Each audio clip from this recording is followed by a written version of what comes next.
and welcome to Austin, Texas, virtually, of course. Part of the Lone Star State, where everything is a little bit bigger. Not a surprise, we should welcome the big NASCAR Next Gen Cup Series. The NORA Cup Series visits the Circuit of the Americas here on the iRacing service. Welcome, ladies and gentlemen, to another stellar evening's broadcast. It's another Tuesday, so it must be time for the NORA Cup Series. And we are so excited here on VirtualRacing.Network. Of course, I'm Trevor Greenfield. You're watching on the home, the exclusive home of the NORA Cup and Truck Series, VirtualRacing.Network. So great to have you with us. If you're not already a subscriber, make sure you smash that subscribe button so you'll get notified of all future upcoming races. Tonight, it's going to be a doozy as we turn right and left for the first time in the 2023 season number 3 for the NORA Cup Series.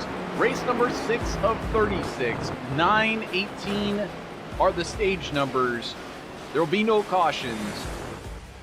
May the best driver win. There will be no cautions to break this one up. Nothing to regather the field.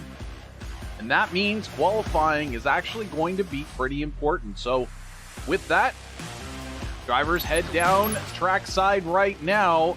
They're jumping in their cars to head out for qualifying. We're going to try and catch up with them.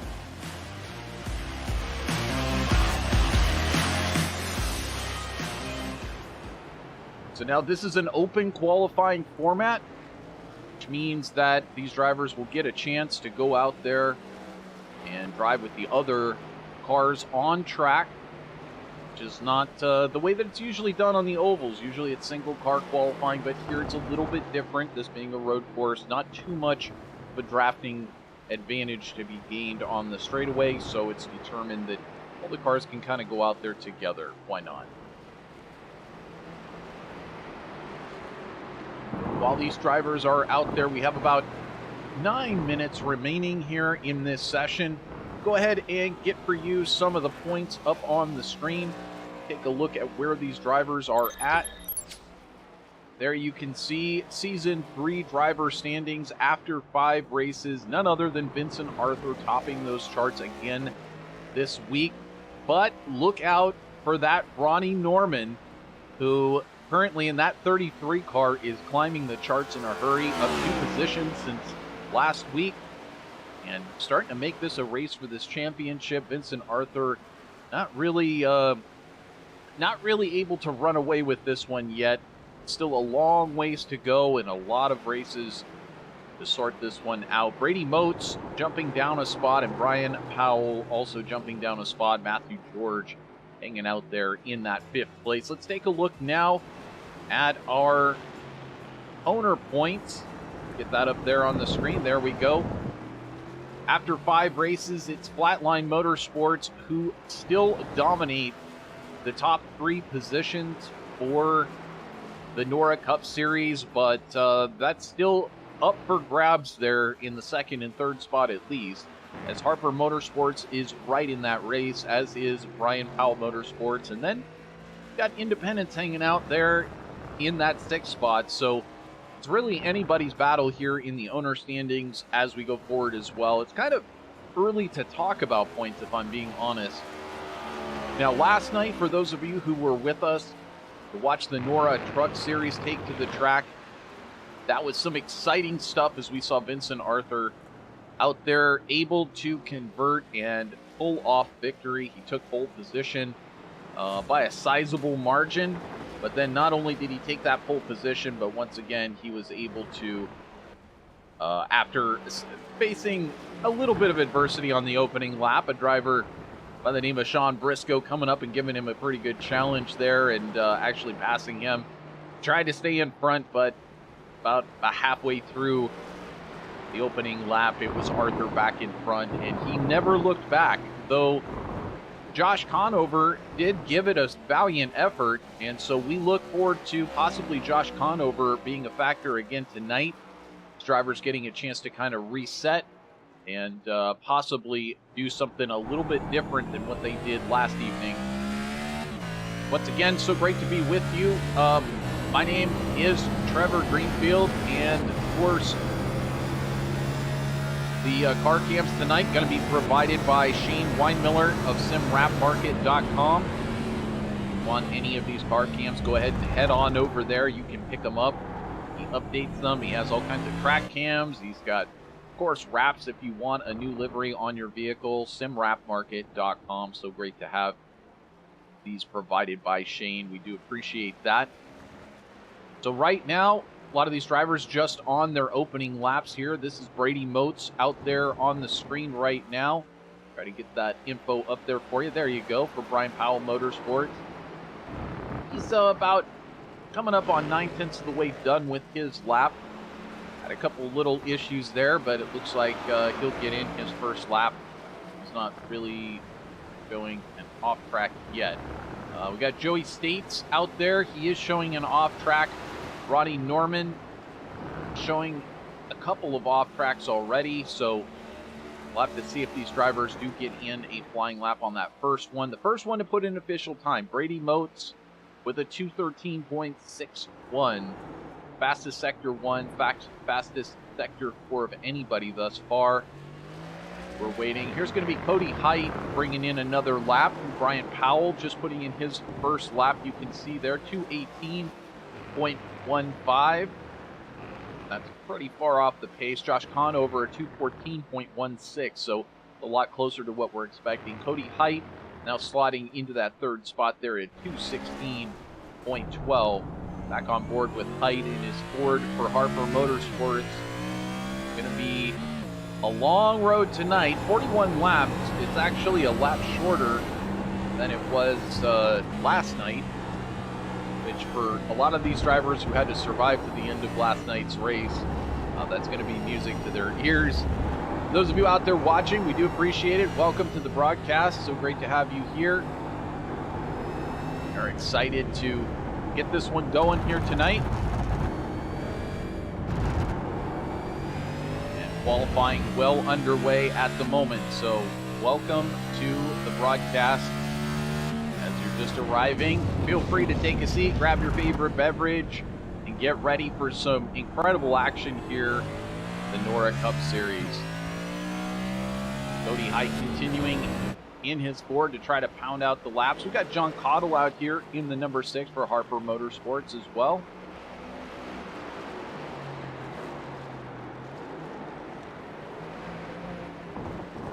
So Harper very well represented in this field, and exciting to have so many great teams and so many great drivers out there represented. You can see a little bit more shakeups coming through just now. Ronnie Norman getting in his lap time, 2:19.08. That's well off the pace. Brandon Dunford, once again, well off the pace, perhaps just putting in one of those banker laps. Jacob Vladelich, 2:21.06. Again, kind of pedaling it around there, maybe on the first lap just to get one in. But just 2 minutes and some change left here to get in another lap or two. So we're going to wait this one out, as it could go a ways past the end of this, the official end of timing on this session, and wait for a while for everybody to get in that final lap. Ronnie Norman putting a little bit better of a lap, 2:16.20.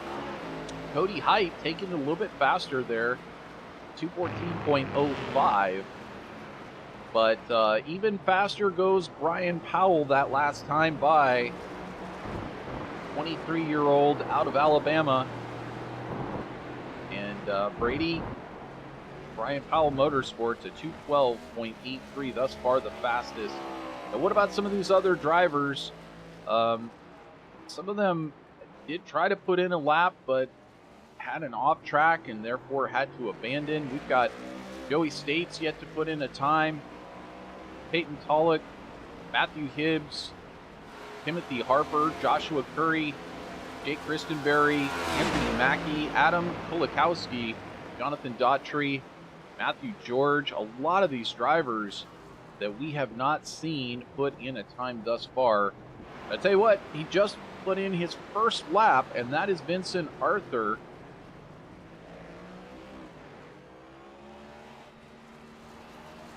Arthur with a 2:13.15. He's about 3/10 off of that pace by Brady Motes. So not quite yet up to the speed that we have seen Arthur last night. Of course, he took pole position.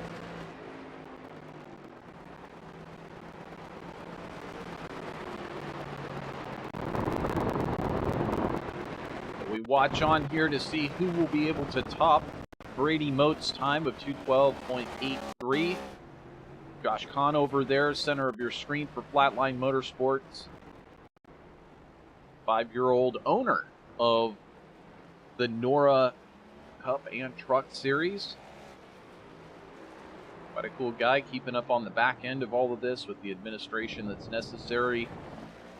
Doing a really fabulous job of that, and keeping all of us updated on everything that we need to know about the NORA Cup Series. So, and we're all kind of growing together. I mean, the Cup and the Truck Series, and we're just ourselves just able to start doing this coverage a couple of races ago. So, you know, just kind of gelling in together and figuring this out and making sure that we get all of our I's dotted or T's crossed. NASCAR not been a prior forte for us here on VirtualRacing.Network. Conover now goes up into that third spot, just about a 10th off of Arthur. That's actually a really great time for him. So it does say that he's got some pretty good pace in that 25 machine. Arthur was fastest in Sector 1 and 2, but not fastest in Sector 3 thus far. And with that one, he rolls under, start-finish flag, pulls it down to a park. Well, actually, the timing stripe's a little bit before start-finish. And with 0 time remaining, Vincent Arthur at 2:12.35 drops the bomb there at the very end, just the way that he did the other night. Now we'll have to watch on and see whether Conover can manage himself try to eclipse that time. Not sure if he's going to be able to do it.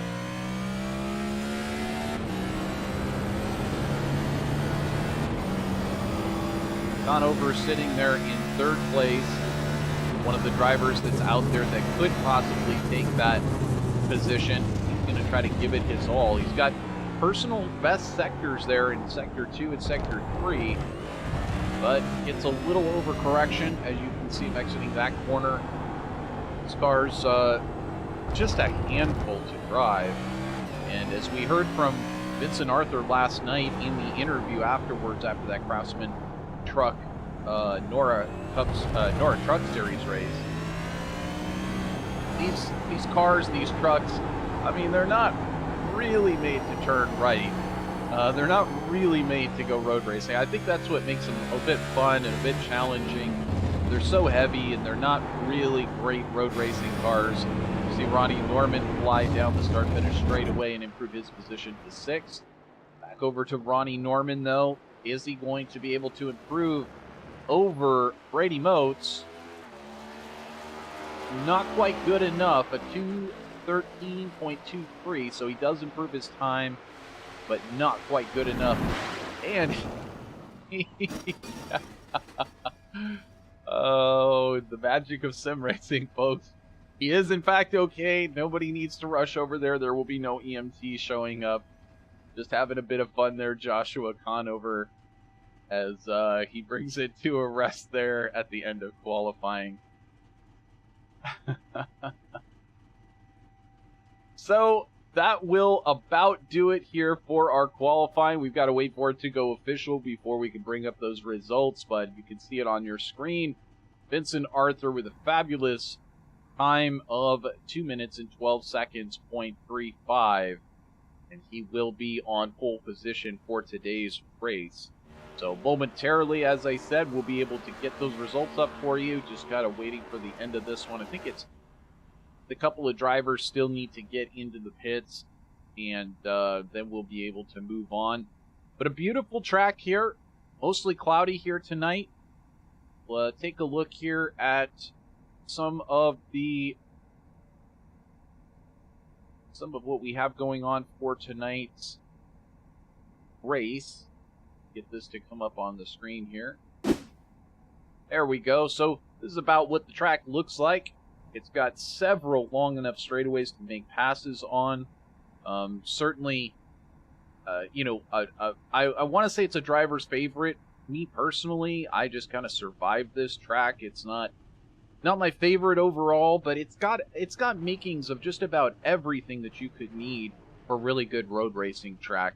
And it has a great mix of corners. It's a world-class, newish facility that has seen Formula One, it's seen IndyCar, it's seen NASCAR, so it has played host to a lot of different series.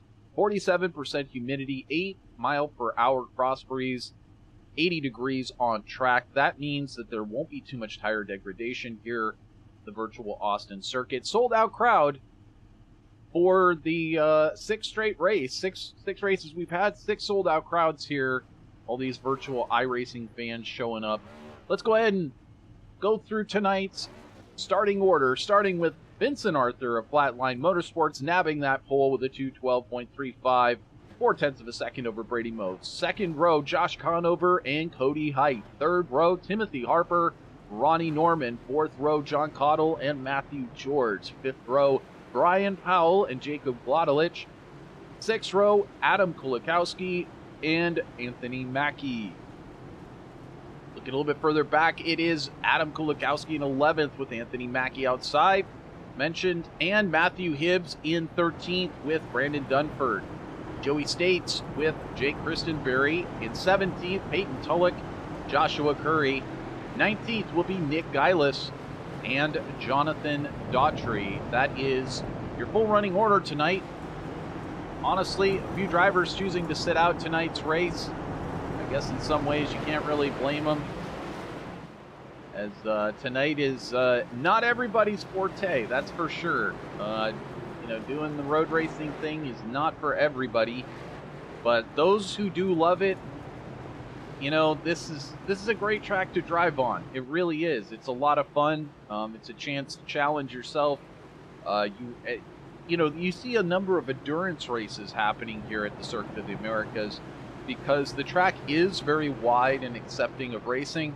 So that's what we look forward to. Now, for those of you that saw the real life Cup Series racing here on Sunday, it was wild and crazy into turn 1. Last night in the Craftsman Truck NORA Truck Series, it was a bit more subdued. What will we see into turn 1 tonight? It's anybody's question. We're about to get rolling here at Circuit of the Americas. Vincent Arthur going to lead us down to the green flag with Brady Motes on the outside in the 15, who will emerge in the lead. We head down to turn 1. We're green here at Circuit of the Americas. Arthur down to the inside. He'll hold that low line, but it is Brady Motes who takes a very long, wide line around the outside. He'll lose that spot to Josh Conover. Timothy Harper back there. I think we've got another incident happening back here with Jake Christenberry having a moment and a couple of other cars getting stopped up. Back up to the front, though, it's Vincent Arthur and Josh Conover in first and second. Timothy Harper already up 2 spots. And it's Brady Motes who's actually really struggled here on this opening lap. He's dropped all the way back to 5th place, dropping 3 positions. John Cottle up a spot right now in his Ford for Harper Motorsports. And it looks like Height and Motes now racing side by side for that 4th spot. Here comes Brady Motes. Nope, he does take that position. Height has to settle back. Nope, here comes Height back on the inside, the 22 back in front of Motes, and now it looks like Cottle's going to give it a chance to try to make a move down the inside, but he thinks better of it. This very long straightaway, a great chance for these drivers to try to pull an advantage on another driver. So we see them going side by side again. This is Motes now taking that position back from Height. Height goes very wide in that corner, and now that's going to put him. Do we have another car? That's Harper. Harper getting sideways there in the 12 machine, but he recovers. Now 3 wide, now back to 2 wide. You see the smoke still hanging there in the air. Jonathan Daughtry having a big moment. And it looks like he will recover. This was just a moment ago. Try to get over to that.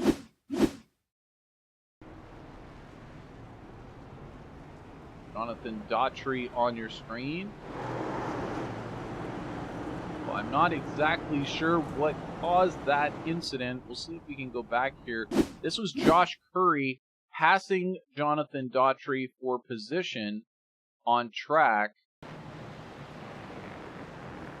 Oh, and a big old wreck as Daughtry just basically loses concentration, I think, going in and just braking a little bit too late, and that put him smack dab into Joshua Curry. Back to the live picture, though. Up front, Vincent Arthur not having any trouble.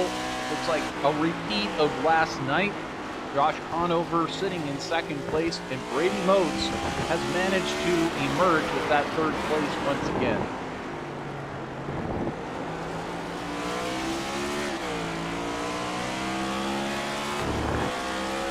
Jumping on board the 25 machine for Josh Conover. Come back to the live picture here.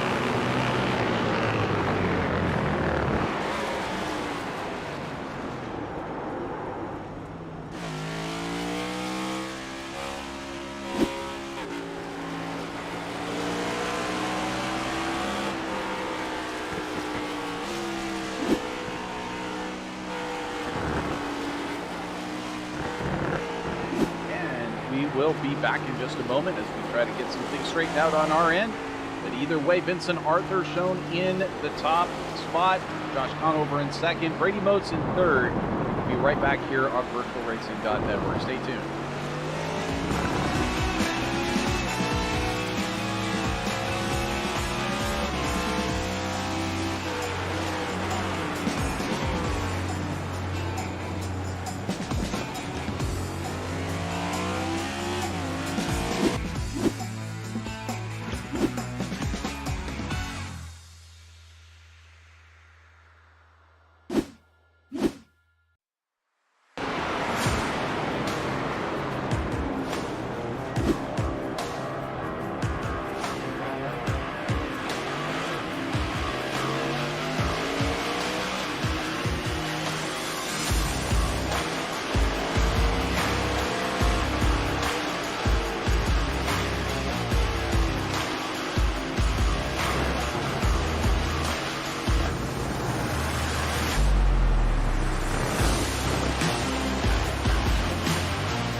Welcome back here to Circuit of the Americas as we are on lap number 3. It's Vincent Arthur who currently leads Josh Conover and Brady Motes, your top three. Cody Height sitting in that 4th spot right now. He's got about a 5-second advantage over Timothy Harper, And so already the front group pretty well spread out. 14-second gap all the way up from 1st to 5th. So right now, looking at about 6.5 seconds back from Arthur to Conover. Then the next two cars covered by about 1.5 seconds each. So we'll see how the strategy plays out tonight. Last night, it was Josh Conover who decided to go the longest of anybody on the opening stint. And that caught a lot of drivers out. So here we've got somebody dropping. This is Matthew Hibbs, who's had a moment. We get a camera over there. He's gone far into that sand trap, and he seems almost stuck. Nightmare Motorsports Matthew Hibbs really taking it off track there. We also see that Brady Motes had an off track not long ago. We'll go back and we can take a look at this here. What happened to Matthew Hibbs? This was, shades of what happened before.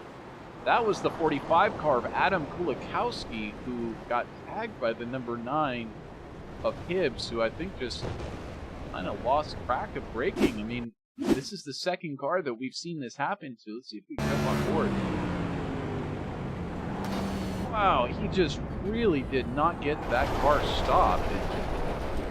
See, he goes all the way out to that wall, so Hibbs back rolling again. Not sure what exactly took place there, but keeps that car back on track, and we're still rolling here. As I mentioned, no yellows, no cautions to space this one, or to bring this one back together rather. So something happens in the middle of the pack, hey, you've got to deal with it. It's just like official racing. A little bit of a race going on back here between Jake Christenberry and Jacob Vladelich. Christenberry letting us know he's from Attica, Indiana. 28-year-old Toyota driver for Prestige TRD. Out there putting in some good effort. He's up 4 spots from where he qualified. And just trying to hold his own here on this road course. I think, like I said, a lot of these drivers just kind of trying to survive here. Christenberry on the inside of Gladelich. He'll take that position, so move him up into 11th, up 5 spots so far. We look a little bit further back. That's Nick Geilis in the number 3 for Nightmare Motorsports. He's having a pretty good run also, up 6 positions tonight. Doing a fabulous job out of Lake City, Florida. Just not that far away from where we're operating here in our Florida headquarters for VirtualRacing.Network. Great to see fellow Floridians out there. There's a lot of racing going on in this part of the world. A lot of fun to be in this part of the world where there's so much racing action happening. Vincent Arthur, though, in the middle of everything. He may be in Maryland, but virtually he can be at any track in the world. And he is certainly showing well here. Now, a couple of things we had a chance to talk with him about after the race last night, which he, as I mentioned, had emerged victorious. We're now seeing that Timothy Harper is sitting sideways there. Back to that story in just a second. He toes back in. Timothy Harper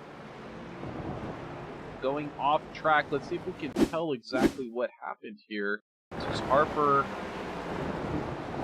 Corner, he goes quite wide there, links out a little bit. I notice he's having a little bit of connection issues and just gets it wrong trying to come back onto the track there, and that meant he had to zip it back into the pit, so that's where he sits. But Arthur letting us know he usually races other cars here, and as I mentioned, so many cars so many series use this track. From Formula 1 to Endurance Racing Series to, IndyCar, numerous different cars utilize this track, and all of those, definitely in GT3s, etc., all of those utilize much better road racing suspensions and steering, a lot less heavy, a lot more built for this kind of track. And so for him last night, it's a bit, he didn't say it like this, but it's a bit like driving a dump truck around a track like this if you've been racing, Ferraris and prototypes around a track like this. But as I mentioned, it's all part of the challenge for a driver like Arthur. Jump on board, we can watch Arthur. He works his way around this circuit with some masterful smoothness of the hands, smooth inputs. Listen how smooth he is applying that gas up onto straightaway. He gets he's saying, hey, I ain't that smooth. He lets the car ride out on exit, and you got to be careful with those tires.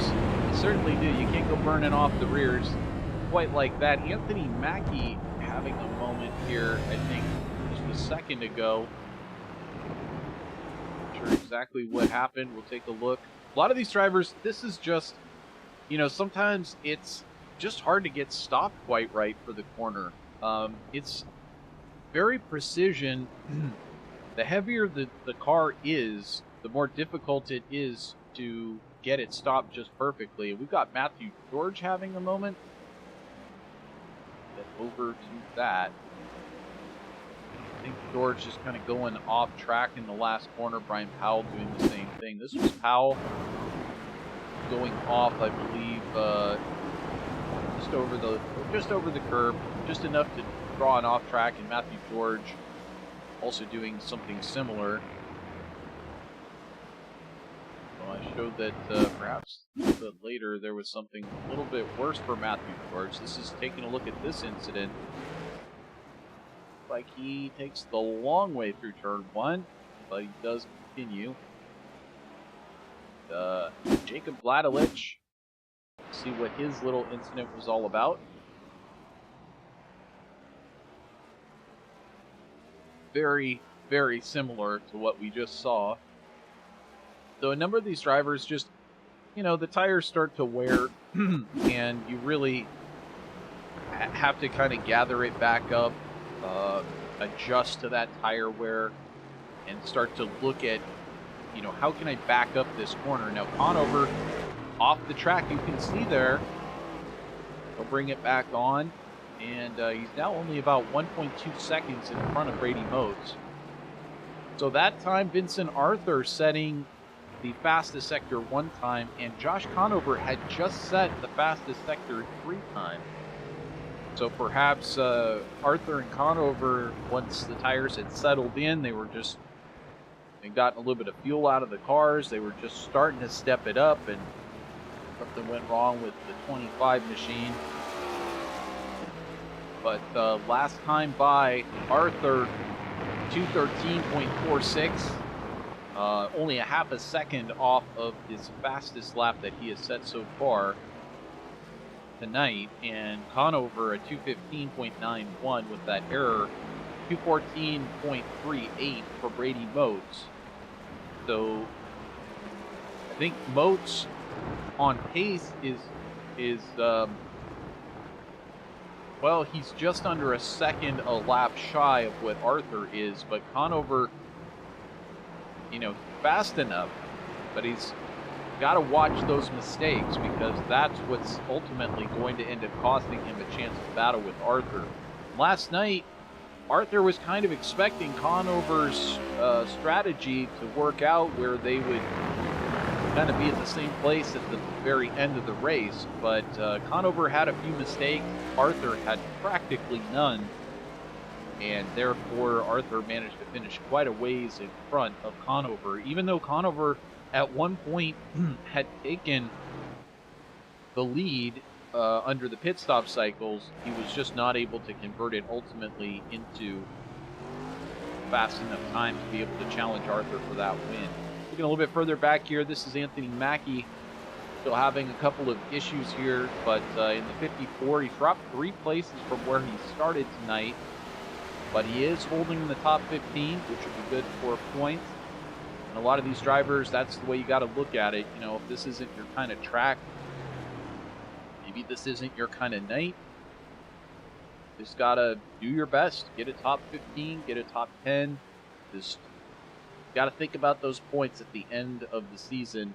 And much as maybe you might want to take the night off, kind of a dangerous mentality to try to take the night off. You got to, mentally, you got to be in the race, and you got to, be ready to tackle it, because you never know. I mean, the future races may not work out so well. You might need that. Might need all the points that you could get at the end of the season.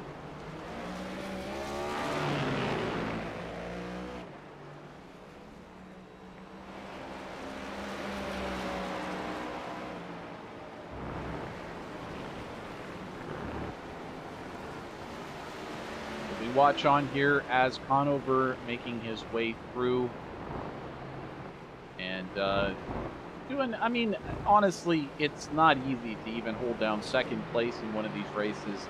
I mean, certainly Vincent Arthur makes it look easy to go out there and hold down first, but second, third, fourth position, really tricky to stay up there and stay competitive for the whole race.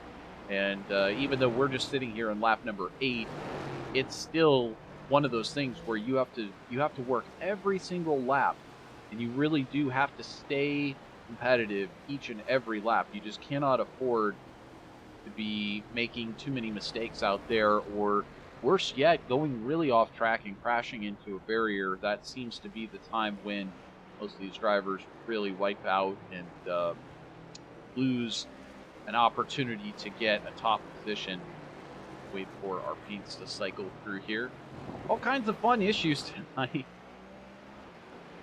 Having our overlay software die on us, having trading paints die on us. Have to bring it back a couple of times. Not sure if the whole world is going through internet issues. But either way, we got our paints back. That's the main thing. Josh Kahn over there in second place, looking pretty solid. Look back here, Brian Powell, Motorsports driver Brady Motes in the first Ford. And Brady has dropped a spot from where he started. He made it it's the same, almost exactly the same thing as what we saw last night. But a little bit different in that Brady was not really able to carry all the way up into first spot and hold it, where we did see last night a driver was. Tonight, and that driver, of course, was Sean Briscoe. Tonight, Brady got up there, but just couldn't quite get the pass done. And it did not take Vincent Arthur very long to pull ahead. So, Flatline Motorsports pretty much owning the top two. This is becoming a regular feature here on the NORA Cup Series. We're going to see if another driver can manage to hang on and make this not a Flatline Motorsports top three, but you don't have to go much further back. Ronnie Norman, kind of blinking out a little bit on our screen, but Ronnie Norman in 6th place here for Flatline Motorsports, and then you only have to go one further back. Matthew George just behind him to the number 33 and the number 8. Charging through the field, we've got the 51 around. That's Joshua Curry for Prestige TRD, and he just had a fun little pirouette there. If we could back that up and take a look at that one. That was fine work. Did he get helped? Oh, he certainly did. That was Caudle who helped him around. And good job to catch that one, Joshua Curry there. Keep it pointed in the right direction. But certainly Curry's night not going to plan. As we go back, Vincent Arthur already lapping up to 17th place. And we're just here on lap number 9. So watch to see how this one will shake out. As far as how many drivers will remain on the lead lap here by the end. So, as we are looking here very shortly, we just got through our first stage at the end of, at the beginning of the previous lap, lap number 9. It comes up so fast and there's no caution. So, previous lap, lap number 9, Vincent Arthur, of course, taking the stage victory there. Now, the Real Life Series did not use stages. It was a bit of a different venture for them for the first time. But the NORA Cup Series choosing to do so.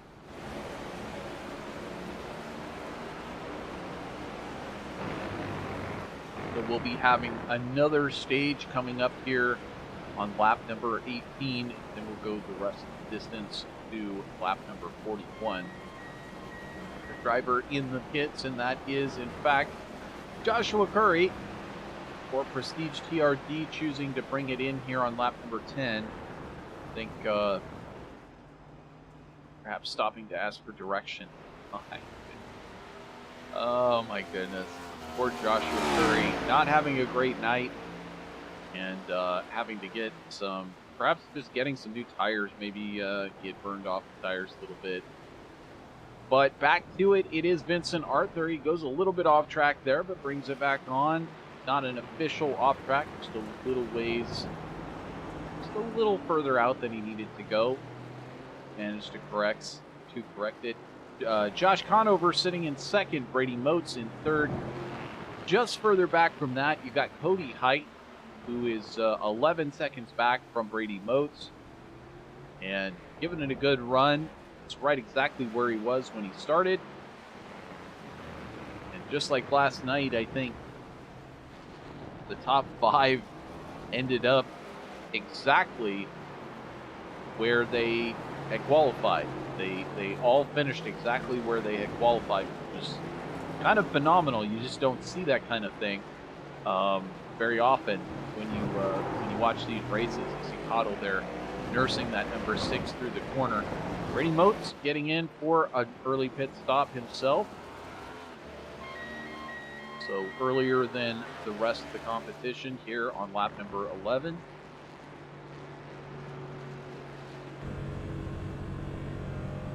What it's like to ride down this long pit road past all these other pit boxes. You pull it in up on the jack.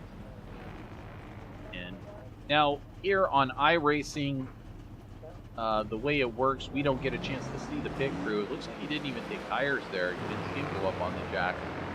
So Motes just choosing to take fuel, and that could be because it is not very hot out there on the track. So you see Motes now emerging right behind Ronnie Norman, just in front of Brian Powell of Brian Powell Motorsports. So that's actually a really good pit stop for him. It takes him just right back out into 7.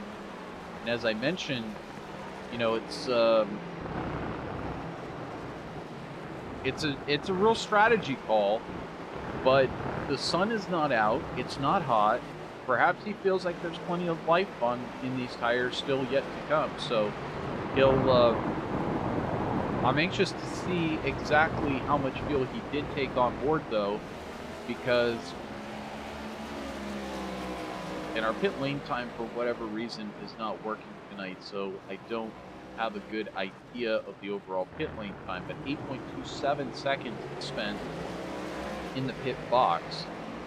That does not sound like a long pit stop to me. So I'm thinking that he's going to keep coming in and taking tires, or he's going to keep coming in and refueling, and perhaps he'll come in and take tires here in about another 10 laps. We'll just have to check it out and see. But Brady Motes just staying in front of Brian Powell. Powell now looks to the outside, and he'll choose to not try to make that pass right there.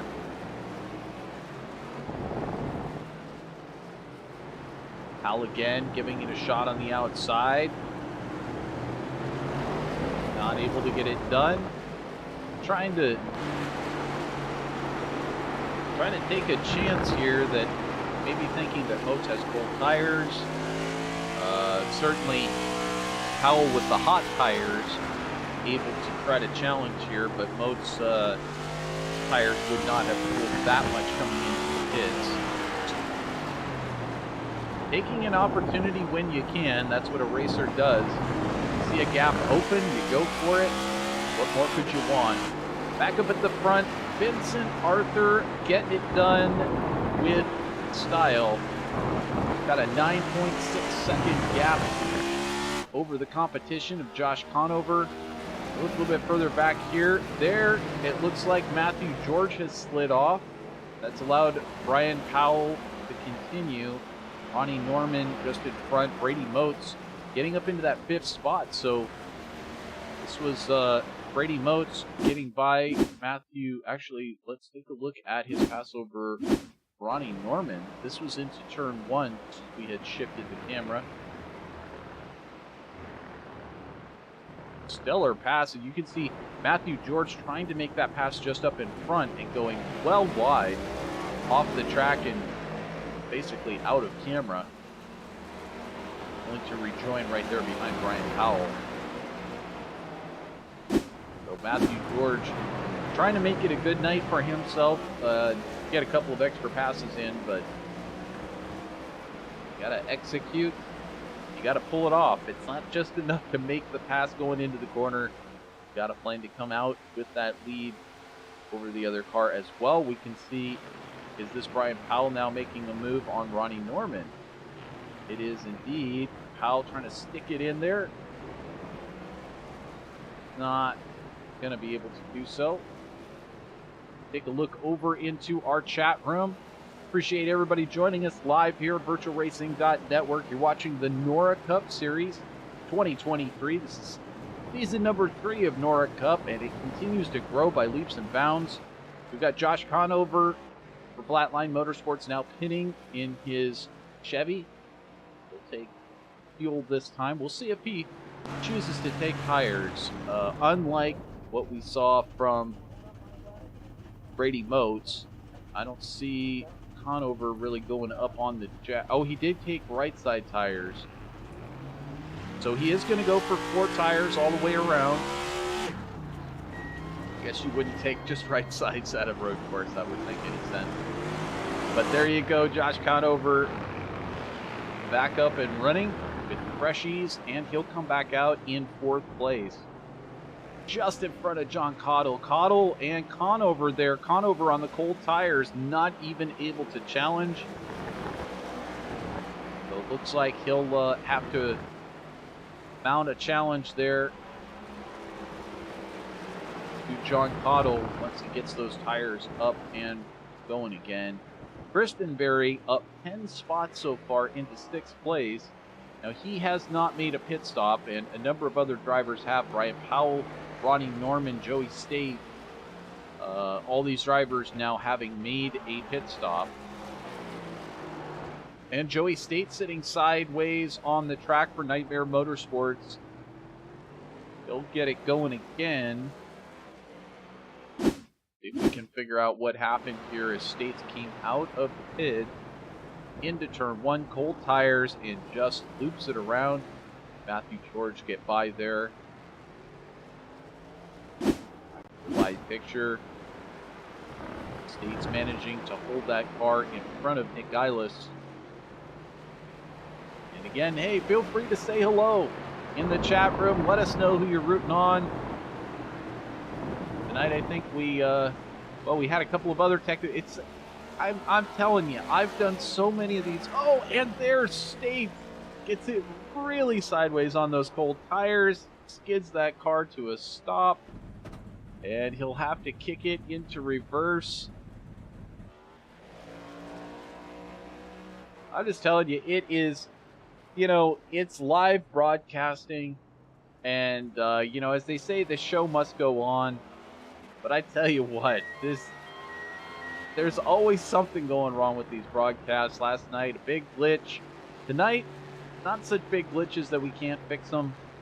And so that's why it's great having you along with us. It's the magic of creating broadcasts in the moment. And I tell you, it's no different than if you're out there, one of these sim racers, as we see Cody Hyde and John Cottle there into the pits. It's, you could be driving around, all of a sudden your wheel disconnects. And it could be the power goes out. It could be your USB that you're plugged into is no longer working right. Air conditioning could stop working. There's 101 technical glitches that can happen. You forgot to pay your iRacing membership bill. I don't know. There's a lot of different things that can happen right when you're in the middle of a race.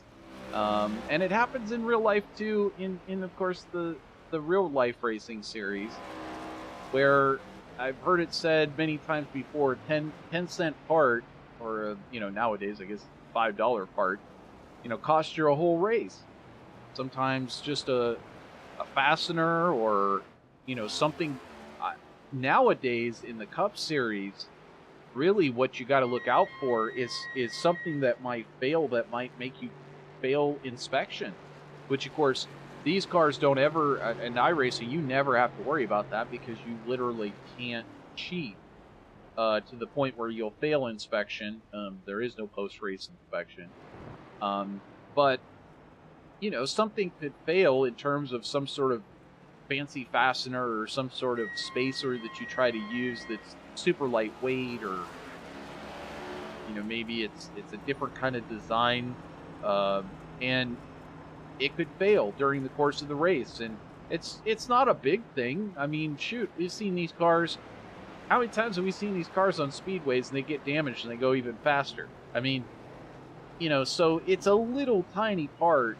It maybe makes a 1/16 of an inch difference on the front balance, and yet it's enough to make them fail inspection, as we see Vincent Arthur now emerging from the pits with a 14.88 pit box time. That definitely means he took 4 tires. Brady Motes, though, you see how close he got, and that is, he's chipped it under 7 seconds now, and that is because he managed to get away with not taking tires on that pit stop. A very sort of endurance move. Now, we'll have to see whether Arthur continues to choose to take tires and whether Brady Motes can hold this strategy on those used tires, because not everybody can. So Brian Powell having an off track, Joshua Curry, Peyton Tulloch having a moment. Now we've got Nick Geilis into the pits. He'll drop down the order a little bit. Take a look at that PPG car, the number 3. City Florida. He's got the Bucks on the car. So no doubt what team he's rooting on each and every NFL season.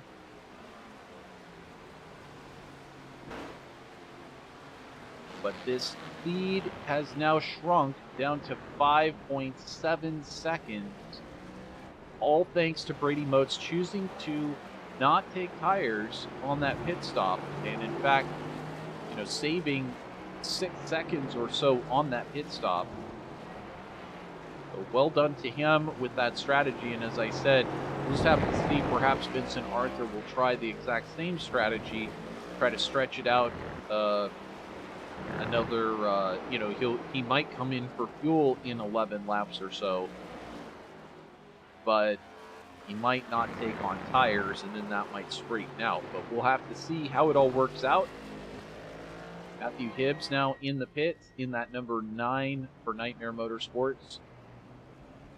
He did take on tires and fuel. Kind of one of the slower stops, though, a 16.10 there on pit lane. Here's Anthony Mackie in that 54, going to be taking on tires. So one of the things I was trying to say before, a little bit of a difference from what we see here and what these drivers would see, is when you pull into the pits, you actually have a flagman who's standing out there, and he's waiting for you, a lollipop man, so to speak. Holds the sign that says in gear or hold, and basically then the drivers go around, the pit crew goes around the car and puts you up on jacks, and then puts the new tires on, and then comes around the other side. You actually see that animation when you're racing on your screen. However, we do not see that animation. It would be certainly really cool to see something like that. Certainly would make really cool television, but I think just for performance sake, it's enough of a trick just to get all of these cars up there on the screen right on it. Vincent Arthur, though, setting the fastest Sector 1 time with a 22.92 Sector 1. Might be on pace to see a new fastest lap of the race if they manage to hold it together. We look from atop here, the Circuit of the Americas. We're well into the second stage. Great having you with us. We've got another couple of laps until we get to the end of the second stage, and it does look like Vincent Arthur is well on his way taking that second stage for himself, and once again collecting the most points. But Josh Conover has moved into second place just as we were looking away. If we can go back and take a look, this was Brady Motes who actually went off track here. Looks like he got up behind another driver and then just went off track. And there goes Josh Conover. Motes recovers, but Conover steals second place. So Motes, unfortunately, let's see if we can take a look at that again. That was a little crazy. It looks like he just got stopped behind another car there. Not sure, is that 9 car of Matthew Hibbs. So he just gets, you know, he tries to choose which side to go to, and then he just doesn't choose a side to go to. It's tricky with these S's. It's a real finesse section, and if somebody's going slow in front of you, it can be really difficult to alter your line and be able to make a pass on a potential lap car. So either way, Brady Mote's continuing. He's still in 3rd place, and that's a good run for him here for the Brian Powell Motorsports team. Ways back up the track, there's the namesake of Brian Powell Motorsports, Mr. Brian Powell. Running in that 4th spot, up 5 spots tonight. You look back to Ronnie Norman. He qualified in 6th. He's running in 6th. He's one of the Flatline Motorsports drivers that could get up there and possibly help them to take Flatline Motorsports another sweep of the podium. A little further back, John Cottle in the 6th car, running in 7th. He qualified in 7th. Matthew George in the 8th car, qualified 8th. He's running in 8th. I think Matthew George just kind of likes that number 8. Wants to hang out there. So the Pennsylvania-based driver doing a fine job of just hanging on to that machine tonight. It's gone off track, it's come back on, but managed to stay up there in that position. Ronnie Norman, however, just getting by Cody Height.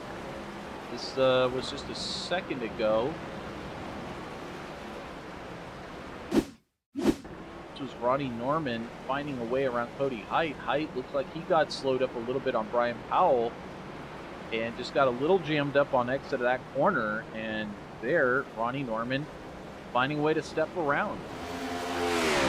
There you go.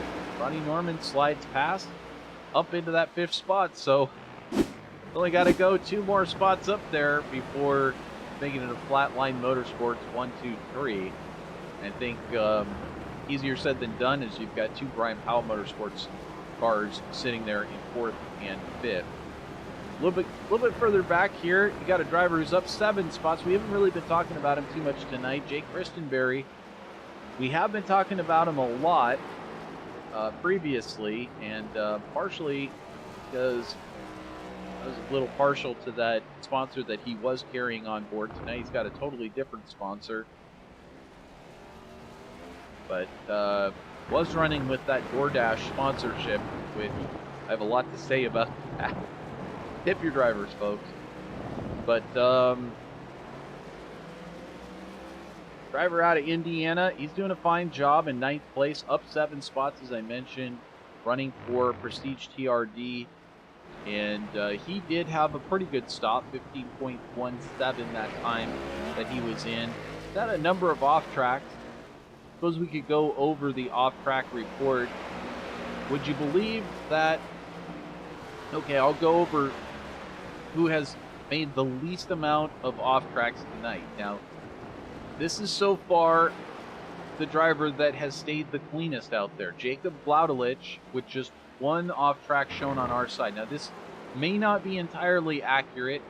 You got to take it for a grain of salt, but according to our software, only 1 off-track so far.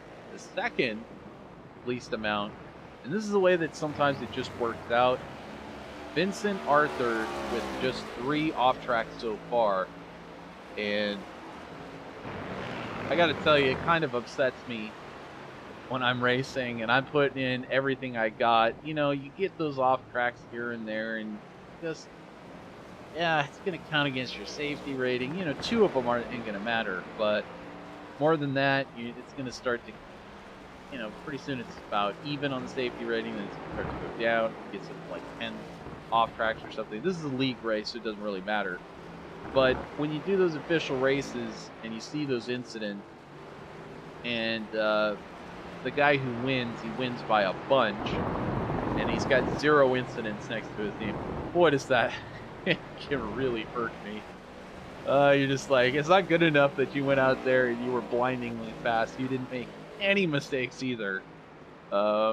just something that we all want to aspire to one day, and I think that's why we go out there. We just always trying to improve, always something to do better. Even if you go out there and you win, but you make 5 off tracks, well, you could have done a little bit better, I guess. But you aim for perfection. You settle for something a little short of perfection, and you hope that it ends up with a top 3, top 5, something that's good for the points. Conover 3.91 seconds in front of Brady Motes, and about 11 seconds back from Vincent Arthur. Brady Motes now kind of sitting in the zone where he's fairly secure. Brian Powell is 32 seconds back. Conover 4 seconds in front. Got Curry having another problem out here. Not been Joshua Curry's night there. He goes off again in the M&M's machine. I think he's just trying to get some extra screen time. Likes to show off those M&M's. This with Vladelich coming down the inside. And kind of pulls it to a stop, and he brings it back again. You know, a little more cautious, I think, than a lot of these drivers would be through the corners, but he is already a lap down. And just trying to keep this car pointed forward. You know, I say a lap down, he's actually 2 laps down at the moment. Fun watching these drivers try to get these cars to handle well.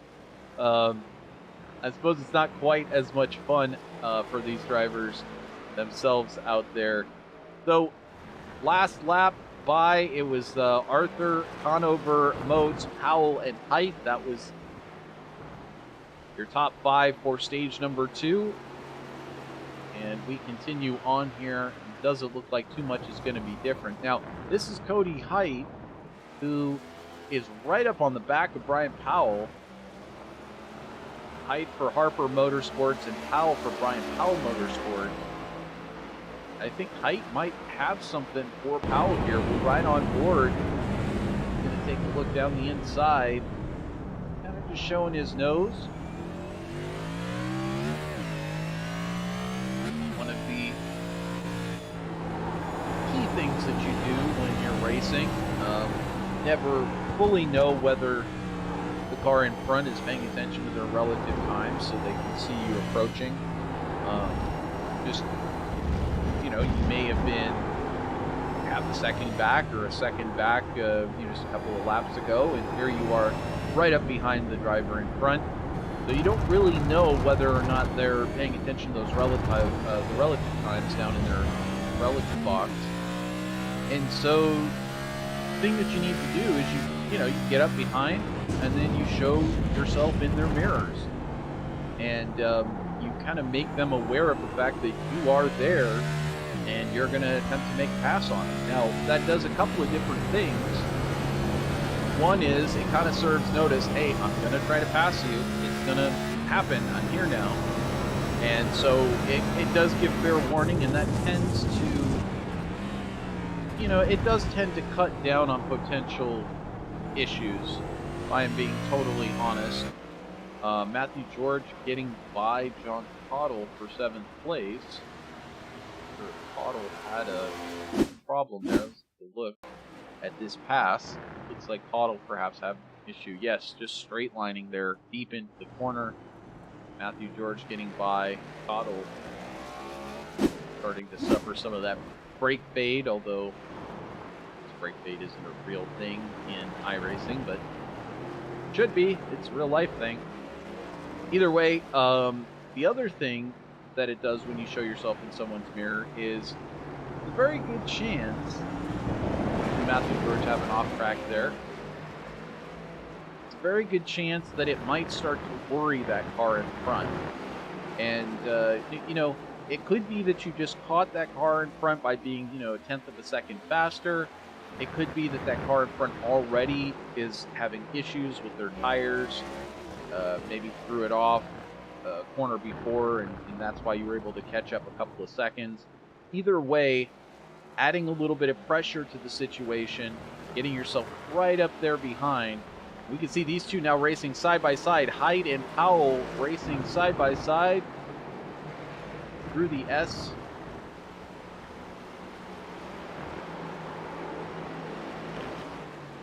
And it looks like Height will emerge in front of Powell. So that moves Height in between the two Brian Powell Motorsports drivers, Brady Moat and Brian Powell. Now, Powell's not done yet. He's going to take another look here potentially. On board with Cody Height. Height's going to take that look. Will he pull it off? Powell will take that look, on Height, and he will not pull it off. Taking a look at Powell here on board. Monster Energy machine.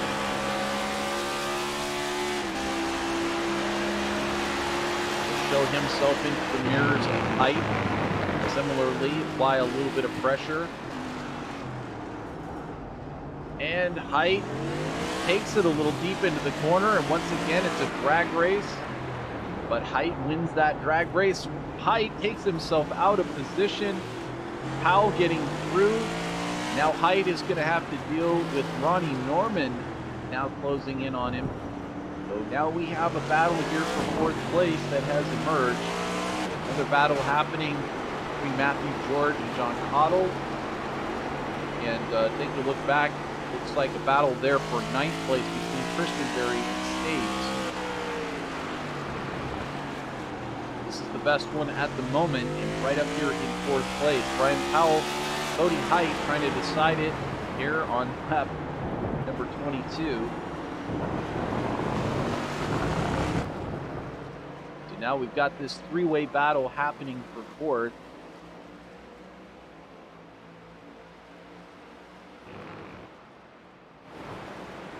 You can see overhead, there goes Height down the inside of Powell. Here comes Ronnie Norman into the picture.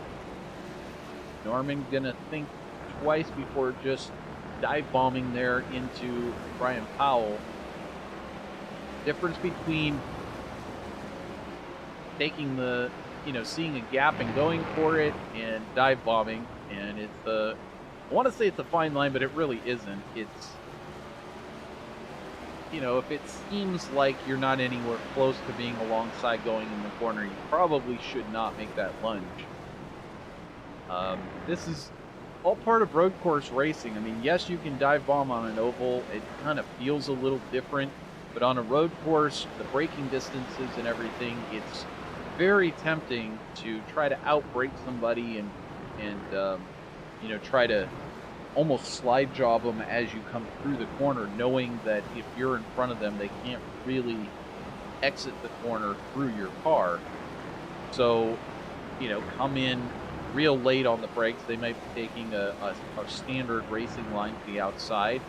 You take the inside line and you just really jam it in there. As you can see, Height going out quite wide there in the corner, but that will not allow Powell to bring it back in. So now here is Moats, as we mentioned, bringing it in on lap 23. And I imagine this time he will be taking tires. His last lap was a 2:15.11, which is actually extremely competitive. Arthur with a 2:15.18. Hanover setting the fastest, well, it was not his fastest lap, but a 2:14.09. Significantly faster than everyone else. Hanover actually out there flying right now. Pretty fast sector times 25, 31.42. So Hanover actually one of the fastest, if not the fastest car on track at the moment. Brady Moats will emerge once again, and that time on pit road, a 14.58 in the box. So definitely taking 4 tires and fuel for Moats. There you can see how far ahead Vincent Arthur is than Moats. 46 seconds the difference. But now Arthur is going to have to make another pit stop coming up pretty soon. Imagine that well, we'll have to see whether he does choose to take tires and fuel or whether he just continues with just fuel this time out. He chooses to not take tires, definitely is going to end up putting quite a big difference between him and Josh Conover. But Conover is catching him in a hurry. I mean, Conover is really starting to chip into this lead. It's now under 8 seconds. So we're going to keep an eye on that battle. But Conover really putting down the steam here on the track at COTA. You're watching live here at VirtualRacing.Network. I'm Trevor Greenfield. This is the NORA Cup Series, Season 5, race number 6 from Circuit of the Americas. Right now, Vincent Arthur is in the lead, took pole position, and he has held it ever since first lap. However, Josh Conover is making this quite a battle. His Flatline Motorsports teammate is chipping into this lead. It's been over double-digit seconds lead previous to this, but it was 8 seconds of a gap not that long ago. Now it's down well under 7.4 seconds. So we're watching as Conover last lap at 2:13.85, which is just absolutely flying around here considering his best lap was at 2:13.74. And these are not fresh tires from Conover. Conover came in last time on lap number 12. He's been on these tires for a long time.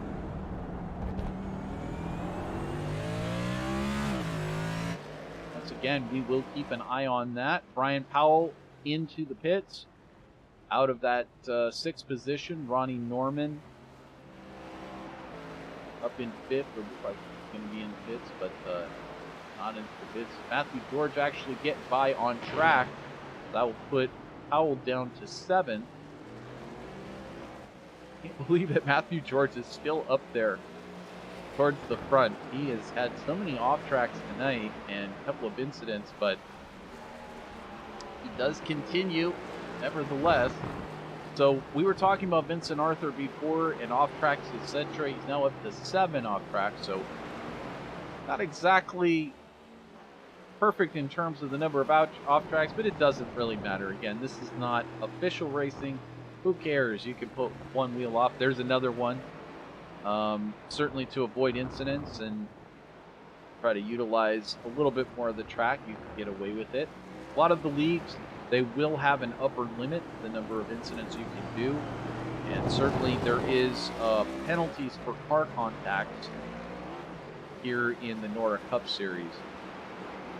Jacob Vladelich, though, the reason why we're focusing on him is he has the least amount of off tracks tonight, so he's been our clean driver thus far. Sitting in 11th place, just keeping his nose clean, keeping in between the white lines.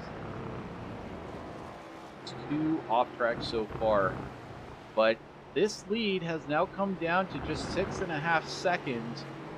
So Conover last time by at 2:14. If we can put this up there on the board, you can see everybody's lap times there on the right side of the ticker. 2:14.64 to Vincent Arthur's 2:15.13. Now, I don't know if that is sustainable. Has Conover working around lap traffic there, but it could be. It could be sustainable. We watched him last time. He did a 2:13. 2 laps ago, 2:13.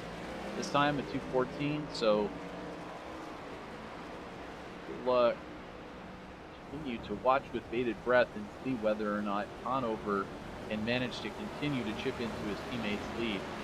But we look further back. It is Ronnie Norman who exits his pit box underneath our blimp camera.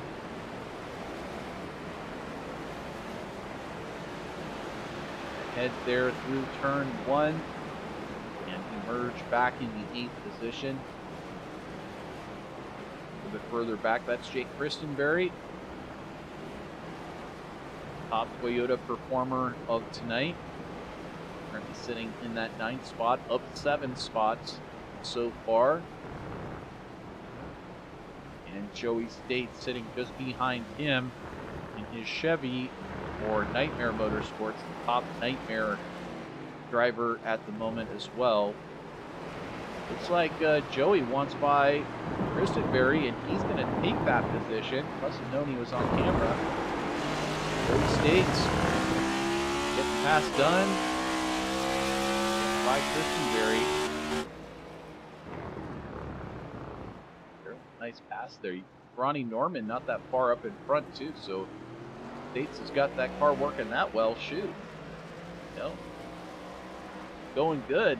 Maybe I got something for everybody, so bring it up there and possibly take a shot at 8th. Why not?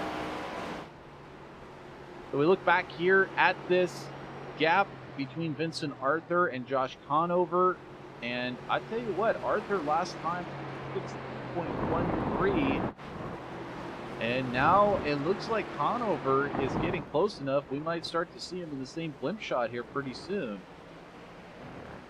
because Conover has got it down to 5.3 seconds, and this is starting to turn into a bit of a battle. So for those of you watching out there, appreciate it. Feel free to say hi in the chat. Got to do is subscribe for a whopping 5 minutes, and then you can start chatting away to your heart's delight. I'd love to hear where you're watching from, who you're rooting on in the chat room. Say hello. And as I mentioned, yes, just feel free to subscribe and like this video. You'll get lots more of these. This is the exclusive home here on VirtualRacing.Network. You know, I've mentioned it several times. It's so exciting. We can cover.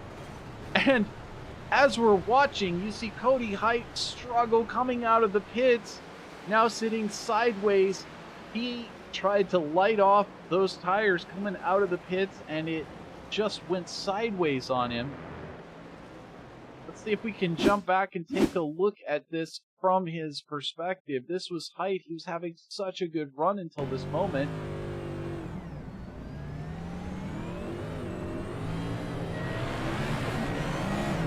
And he just goes and steps on the throttle, and that car goes to the left and hits the wall, ending up sideways. And he has to try to find that gap so he can make sure he gets turned around and not take anybody else out. In the meantime, oh my goodness, what a difficulty for Height, who had really worked his way up into the order. So Conover now into the pits. Jump down there and see if we can tell. Is he going up on jacks? Yes, he is. So he is going to take tires this time out. And that will back him off of Vincent Arthur. And I'm sure that Conover didn't even want to have to come in, because he was really enjoying what that car was doing out there on track. But 15 to go here. Conover can manage to keep clipping him off by 1 second to lap over Arthur. We're going to have a battle here before too long, because Arthur will, in fact, need to come in and pit. Last time he was in on lap number 14, so he is due any time. Arthur is for a pit stop. And we'll see how this all shakes out at the end of it. 36-second gap between the two, which, in my calculation, I mean, it's a 42-second pit stop. Even if you don't take tires, it's 37 seconds. So if Conover is done and Arthur has to pit, I mean, this could put Conover right there smack even with Arthur. And as I say that, Conover cost himself a few seconds. Commentator's curse. My apologies to Mr. Conover, the owner of the NORA Series, as he's going to have to work even harder now to get that win. It looked like it was lining up for him, and we since saw that Cody Height perhaps had another moment. If I take a look at this one.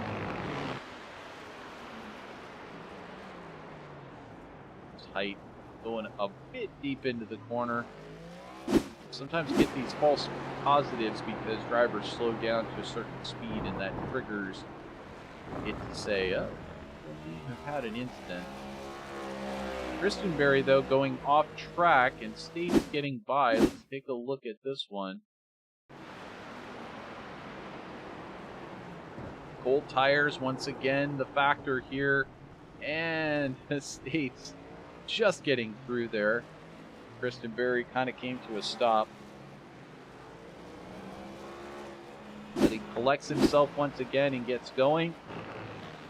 So now the gap 40 seconds. Conover and Moats, and Moats is right behind Conover now. So will we see Moats make an attempt on Conover? And instead of this being a flatline Motorsports 1-2, as you see them working around 54 of Anthony Mackie,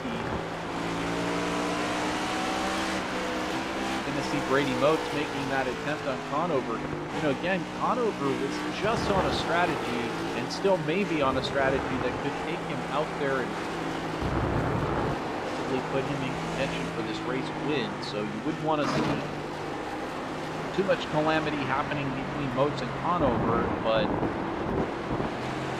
we'll have to see how this plays out when Arthur does decide to come in the pits. Here's another pass that's just happened. This is side by side between Ronnie Norman and Brian Powell. And this back up in front, this is Moats getting through on Josh Conover. So, yes.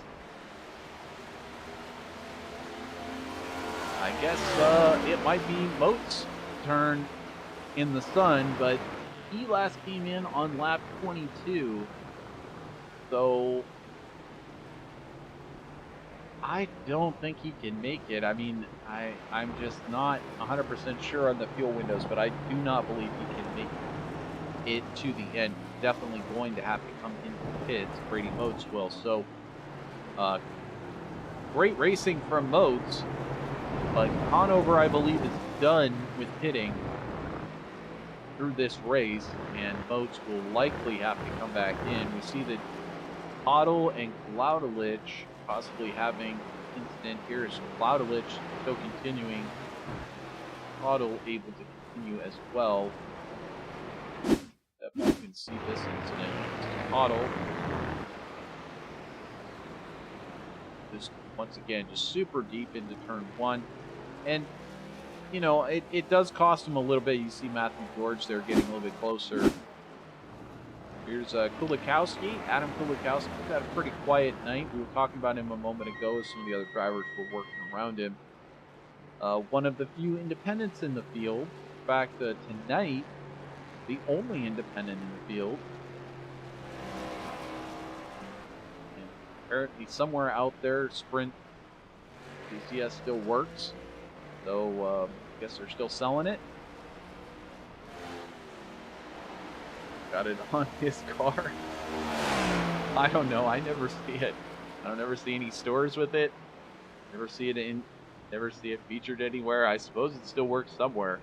Probably like one state out there that just swears by their Sprint coverage. It's, you know, I'm in a place where there's Boost Mobile and there's T-Mobile and Verizon and all the rest of these, but I'm sure you go to like Nebraska or someplace like that, and on every street corner there's a Sprint DCS. But I don't know. It's on his car and they're paying the bills, and that's the best news possible. Brian Powell in the pits, out of the pits, excuse me, in 6th place. Brian Powell Motorsports. And he had a solid run tonight, but not the same type of night that he's had on the ovals, where he's been a challenger up there at the front. Tonight he's a little bit more subdued back there in 5th, 6th place. But Vincent Arthur making that final stop, and this is where it all hinges on right now, as it does look like Conover had lost a couple of seconds to Moats, was doing 2:17 last time, so I have a feeling like it's still going to be out of reach for Conover, but it did look like for a minute he might have been on that strategy to meet up with Arthur here at the very end. So we will watch to see how they emerge. Arthur taking 4 tires in fuel. Pulls back out onto the track with no difficulty whatsoever. Over 5-second gap there to Brady Moats. Can't even see him in the rear view. Maybe just starts to emerge there in the rear view.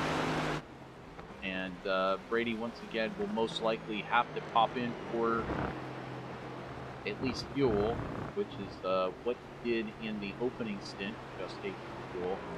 Josh Conover, though, will not have to stop again, but he just doesn't have the pace that he had in the last stint. 4 seconds back from Brady Motes, 8 seconds back from Vincent Arthur.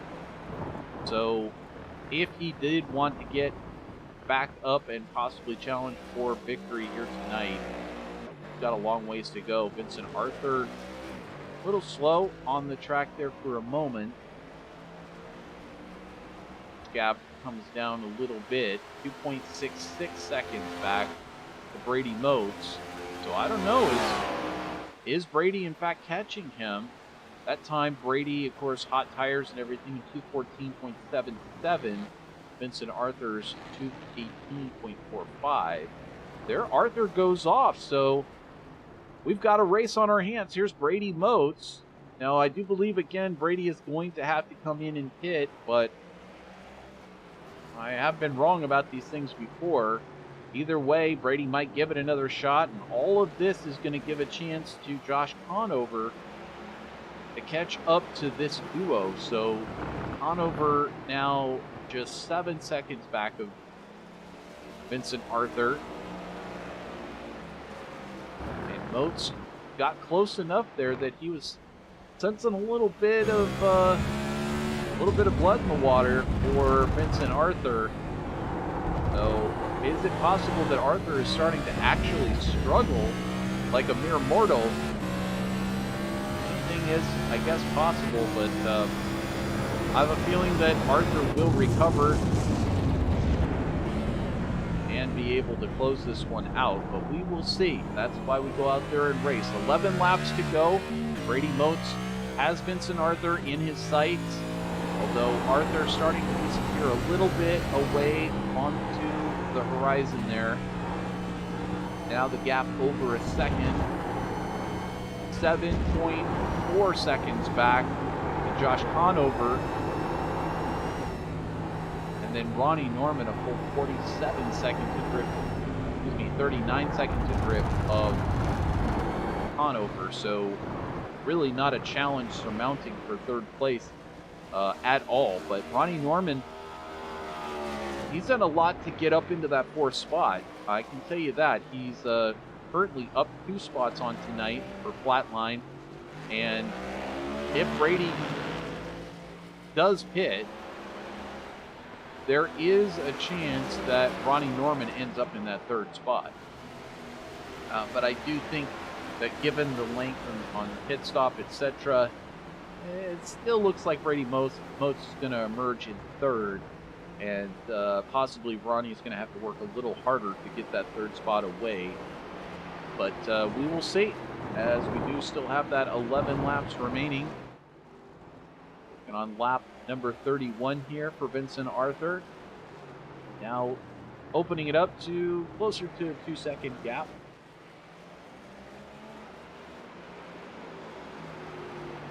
So who will be the first to leave us a comment in our chat room? Let us know that you're out there. We appreciate y'all dropping likes for us. Feel free to say hi. Let us know who you're watching. Let us know where you're watching from. You're watching from the United States, you're watching from another country. Let us know. We love to find that out. We love to talk to anybody out there who's one of our subscribers. And always great to see our regulars that do pop in from night to night. Sometimes it's a little tricky to, make it every single Tuesday night, but, start popping it onto your calendar. Get it on your Google Calendar, get it on your Apple Calendar. Monday, Tuesday night, got nowhere else to be except VirtualRacing.Network for the NORA Truck and Cup Series. It's always going to be a good time. You're always going to see these great drivers out there. And I'll tell you what, Vincent Arthur is a class show. He has, for the times that we've been covering, which is several weeks now that we've been covering these series, I mean, he has been the benchmark. and he's been out there in front leading these races. He has acquitted himself like a champion, just always, able to recover from any sort of problems that he might face at the track, able to rebound from any sort of cross-ups that happen in front of him, able to avoid incident, and most of all, able to try to be there at the end. Now, that being said, he has had a couple of things that have caught him out over the races, and we see him this last time doing a 2:12.86. So just when you thought that he didn't know how to go fast anymore, there you go. Fastest sector, one fastest sector 2 times of the race. Not the fastest race lap. He did set that earlier at 2:12.65. Brian Powell now in the pits. John Cottle also in the pits. And Nick Geilis sitting on pit lane, receiving service.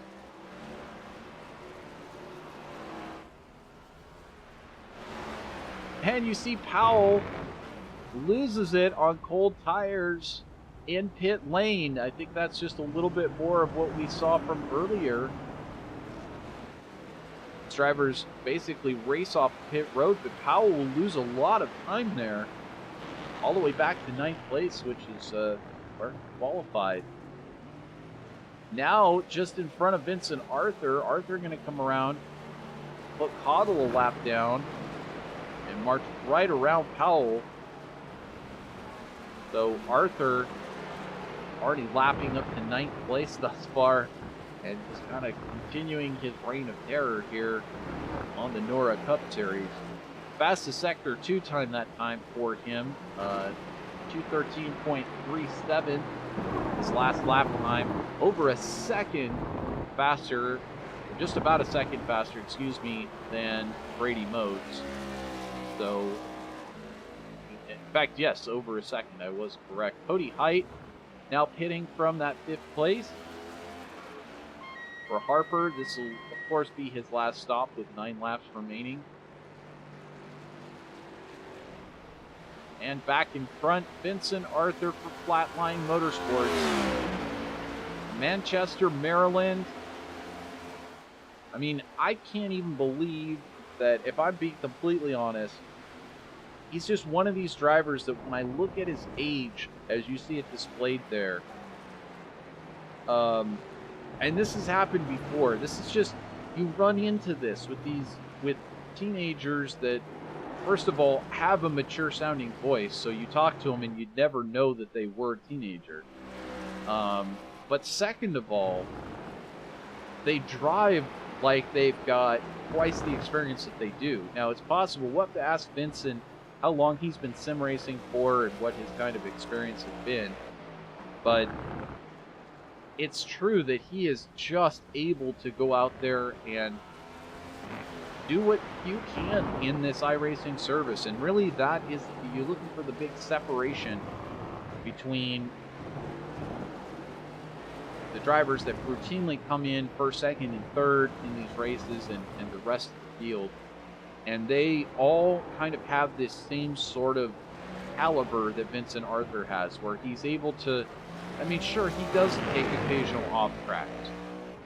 Tonight, 15 off tracks. I mean, 17 in a normal NASCAR race, and you'd be disqualified. So you might have to be a little bit more careful if he were in a full-length race in official racing.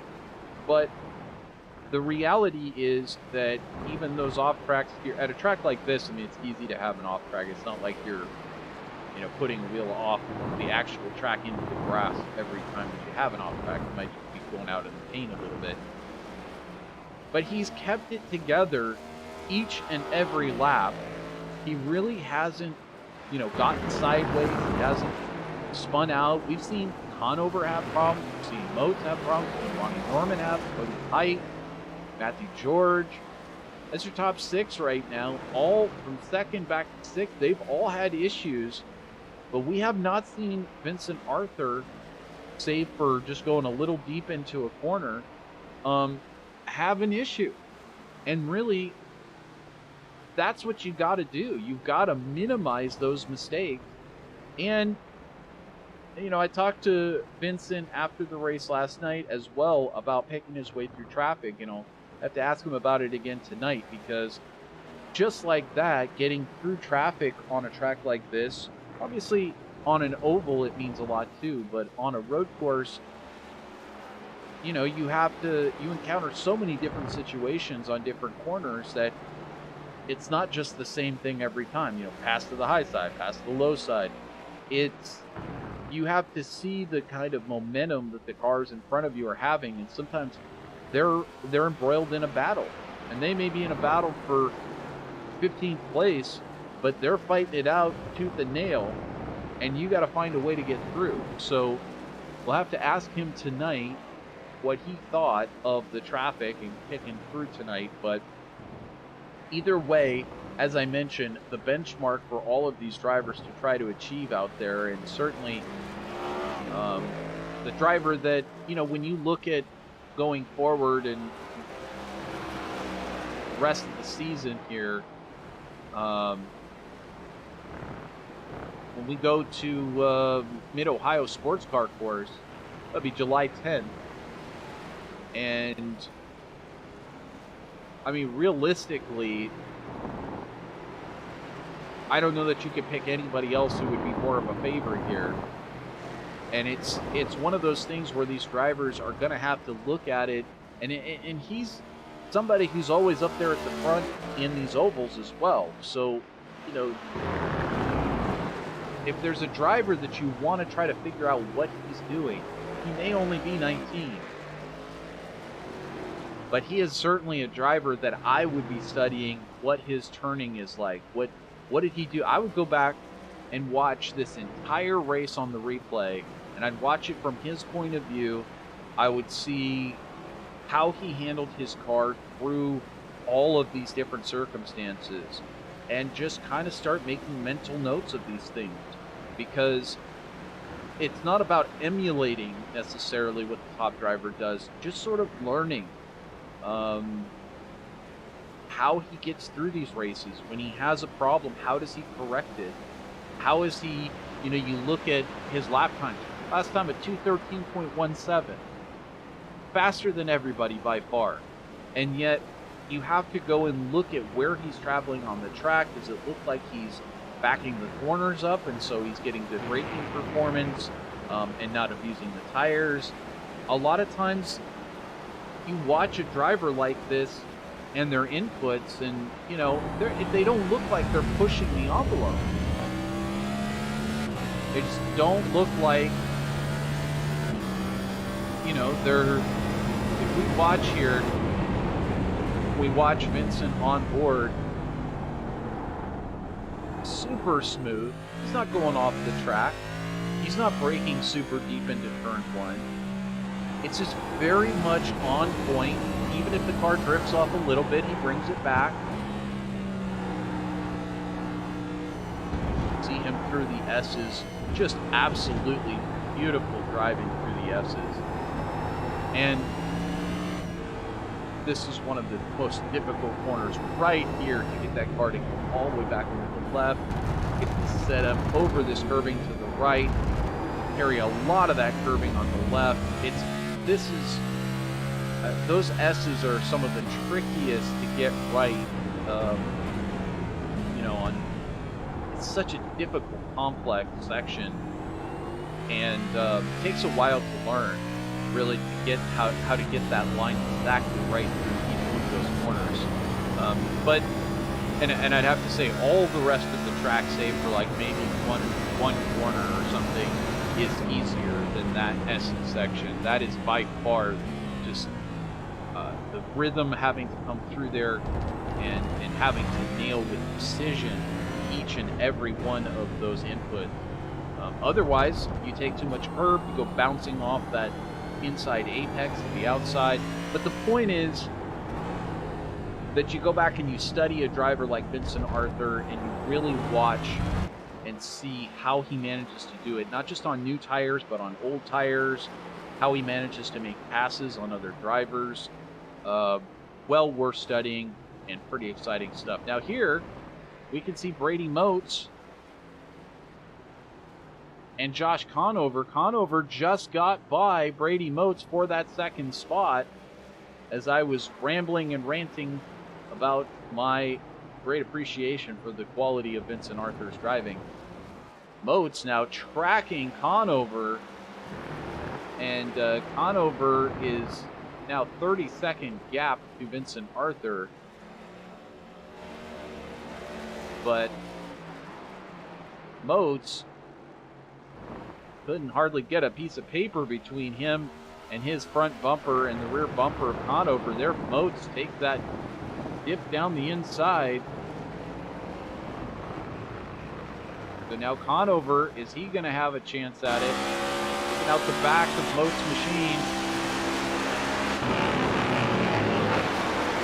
Josh Conover staring as Motes goes a little wide into turn one. Just 5 laps remaining. Barney the flagman giving the high five to Vincent Arthur. Arthur breathing a sigh of relief, thinking just 5 more laps until this week is over for the Circuit of the Americas and the NORA Series. Put in a lot of laps here. He was saying he's put in thousands of laps here in these cars, and of course that's what you do when you grind it out. You're trying to get those extra tenths of a second out of whatever cars it is that you're driving.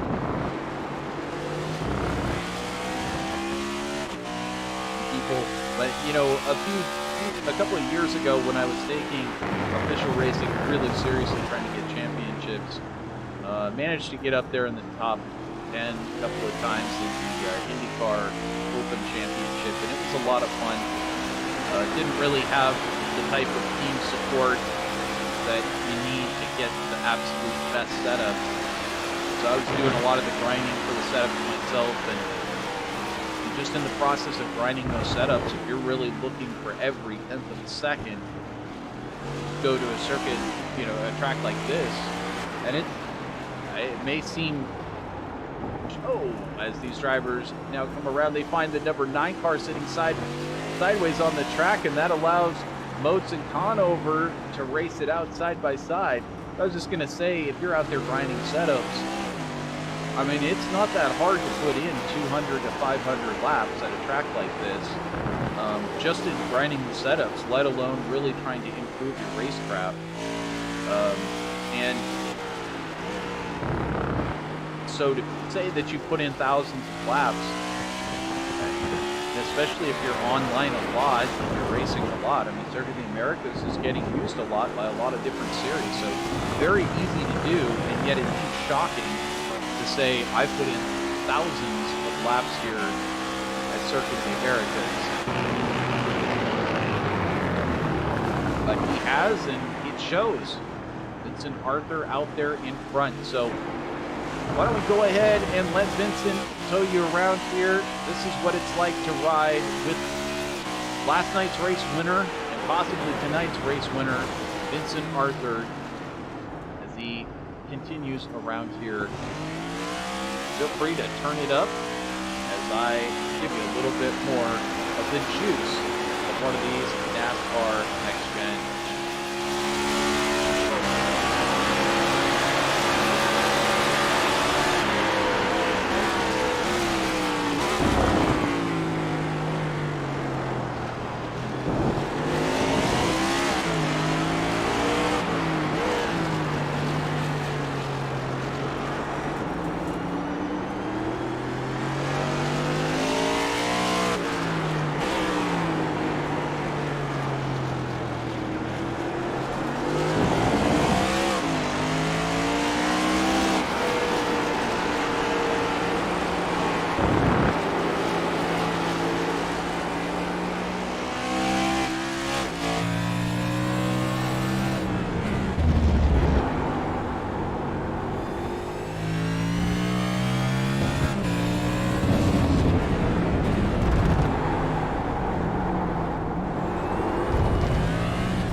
Just some really great stuff from Vincent Parker.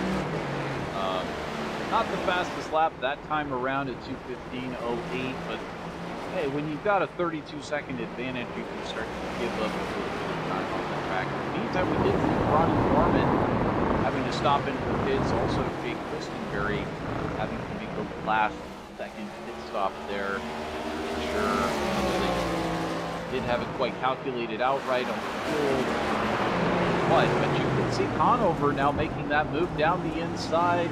Brady Motes, these two not done battling it out for second place. They're making a show, even if they're a long ways off of first. Still a battle happening here for second.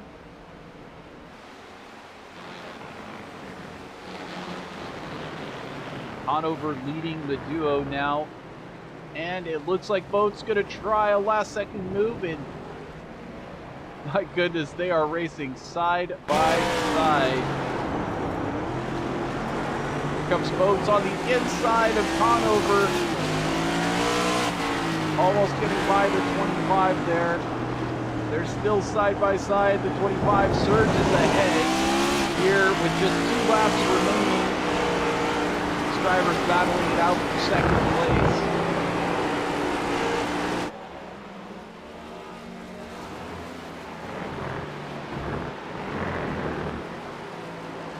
Modes and Conover in your blue and red.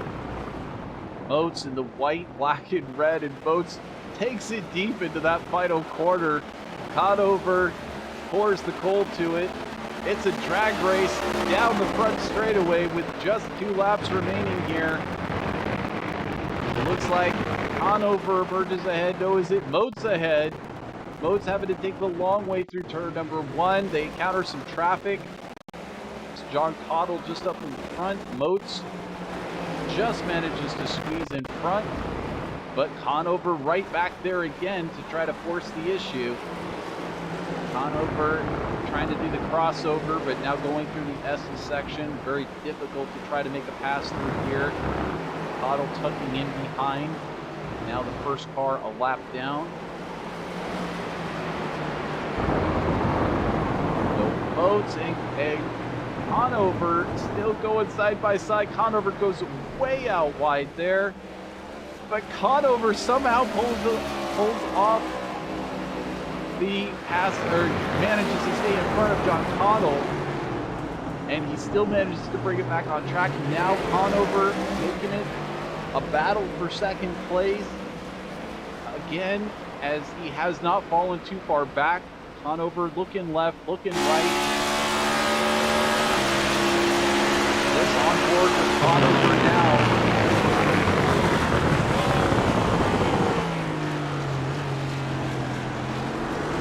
Trying to make this a Flatline Motorsports 1-2 finish, as Vincent Arthur just about to cross under the white flag here. Purchase from that final corner. He'll go under the white flag. Just one more time around Circuit of the Americas for the orange number 24 for Full Tilt Brewing. Meanwhile, back 35 seconds adrift of Vincent Arthur. You've got this battle happening for second place. Brady Motes and Josh Conover. Motes gets it a little sideways out of the corner. They go under that white flag. They know just one more time around here. On board with Motes. You can see emerging down the left side. It looks like Conover trying to take that position. He's going to try to force Motes wide, and he does manage to get through. It's Conover just by a nose over Brady Motes as they race side by side through the S's. Last time it was Motes in front of Conover, now Conover in front of Motes, but this one is not over yet. Out the back of Conover's machine. Just some good old-fashioned racing, some real scrapping here for second place. Very clean thus far. We'll have to see who can emerge at the end of this one with the position. also Matthew George, and it looks like Joey Slayton involved in a battle back there. But here goes Brady Motes down the inside. Will they bang? They bang a little bit. Little bit of door banging happening as they now head down this very long straightaway. Side by side, it looks like Conover trying to cover Motes. Motes having to duck and dodge to the outside now. Conover taking that inside position.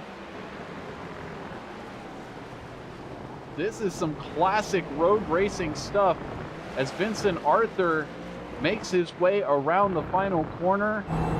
And Arthur does it again. He sweeps both nights of the NORA Series in his NORA Cup machine. He'll go sideways across the start-finish line, and he'll take victory here at the Circuit of the Americas. What a finish for him, and a very proud moment. But looking back up the track, it's Brady Motes who's managed to get by Josh Conover. Just a couple of corners remain here. Conover not quite done. He's looking on the outside. This is the final corner. Side by side they are. Conover can't quite get on the gas fast enough. And it's going to be Brady Motes who takes second place here at Circuit of the Americas.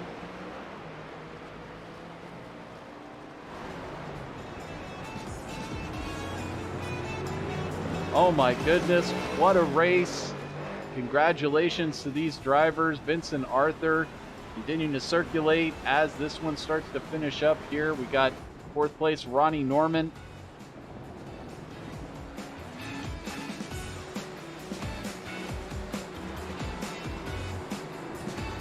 What a race it was, especially for that second and third place battle. Stay tuned, everyone. We're going to be coming back here very shortly. We'll have your full race results, as well as a chance to talk with the top three. Don't miss it right here on VirtualRacing.Network. We'll be right back.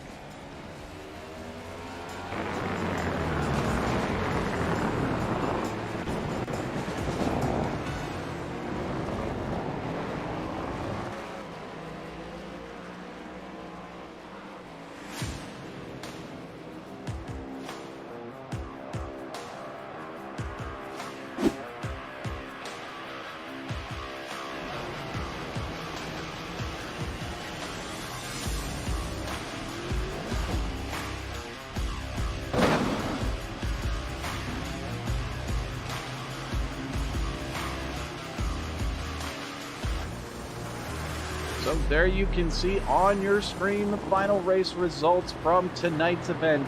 Race number 6, 2023 Season 3 for NORA Cup Series. Vincent Arthur from Flatline Motorsports makes it 2 in a row this week.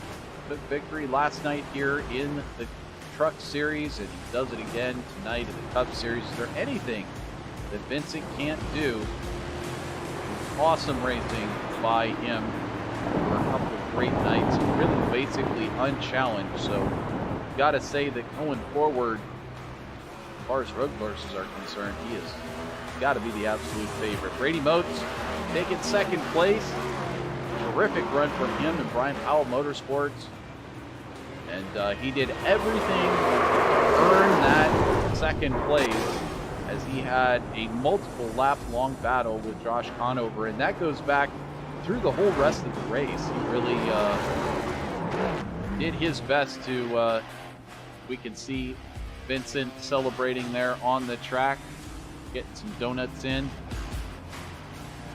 Brady Motes and Josh Conover, fantastic battle for that second place. Ronnie Norman, he'll bring it into fourth, and that will do his points some excellent good here in the series.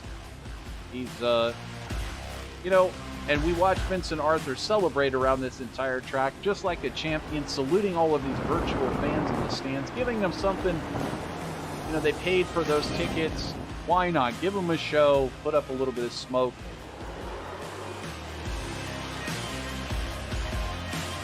Out here having fun, racing some sim cars on a Tuesday night. We do appreciate you joining us. Of course, we'll wait for some of these drivers to pop out of the cockpit here And we'll get a chance to chat with them here in our NORA Cup Series victory circle just a moment. Cody Height taking 5th, Matthew George in 6th, Joey States in 7th, Jake Christenberry in 8th, John Cottle in 9th, 10th, Jake Vladelich, 11th, Adam Kulikowski, 12th to Matthew Hibbs, 13th to Brandon Dunford, 14th to Peyton Tulloch, 14th to Anthony Mackey, 15th to Peyton Tulloch, 16th to Brian Powell. Powell having to get out of the race a little bit earlier than he would have liked. Nick Geilis, 23 laps down.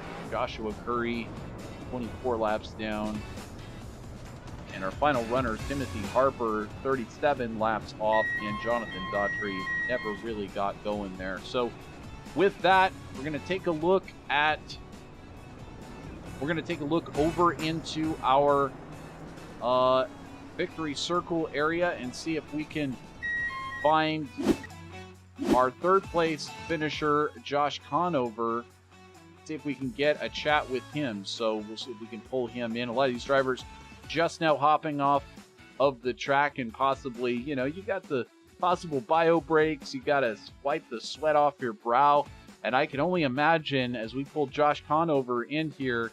Hey, Josh, welcome to the post-race chat here. Didn't know if you were going to be second place or third place, and I'm sure you didn't know until the checkered flag was out. Some awesome racing between yourself and Brady Motes. Congratulations on another podium. Yeah, I guess you're doing something right when you're talking to the broadcaster post-race. So, I love racing with Brady like that, because I don't think we actually ever touched once. I know it was close, but, just left room, even when I would dive it up his inside, or, I think he dove up my inside, I think once or twice, and just never touched, left room. And that was, I'll say it already, the most fun I've had all year from the races we've done so far. And even like when I threw the block on the backstretch of the last lap to the red line, it was all fun. Like, we were laughing about it, and like I said, still never touched. So it's always fun when you can do that. I mean, that did look like you were having just a heck of a good time. You're putting on a great show for the virtual fans. Sold out crowd for NORA Cup as well out here. All these virtual fans turning out to watch the famous stars and cars there of the NORA Cup Series. But you put on a great show. It looked like Vincent was once again a bit untouchable. But you and Brady were trading strategies. He chose to duck in and not take tires on that first stop, and that really gave him an advantage. But you were turning great lap times towards the end of the second stint. How did strategy play out for you tonight? And anything you could have done differently tonight to possibly get up there into second or challenge Vincent for that top spot? Kind of like last night when I lost track of laps and ran it dry. Wasn't paying attention tonight, and didn't realize you could stretch it and make it a two-stopper.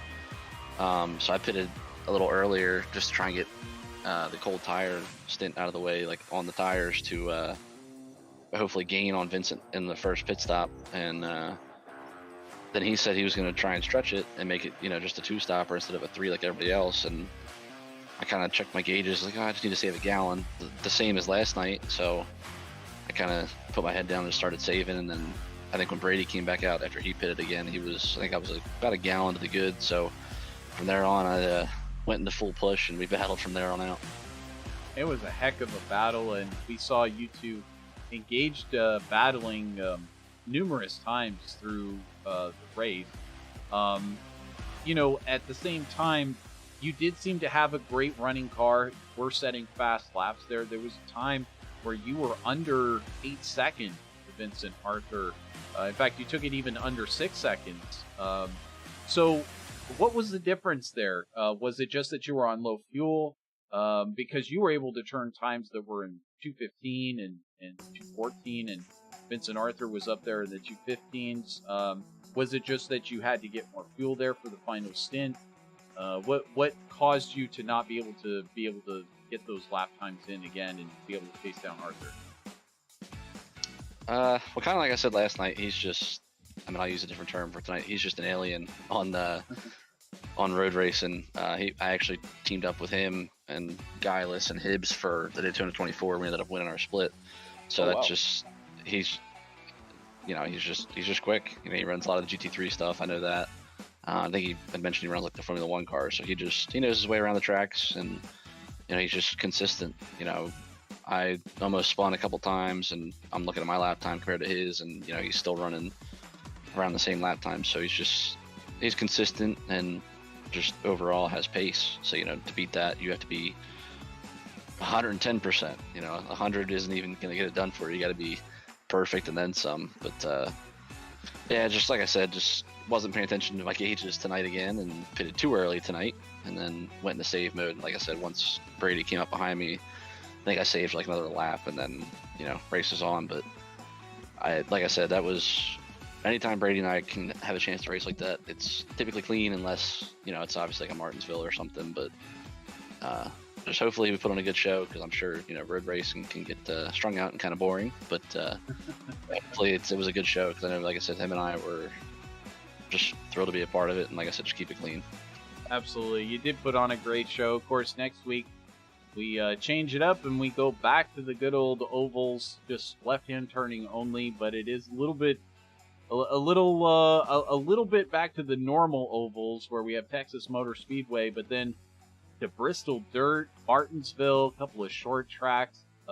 Any thoughts as you take your NORA series to Texas and then Bristol?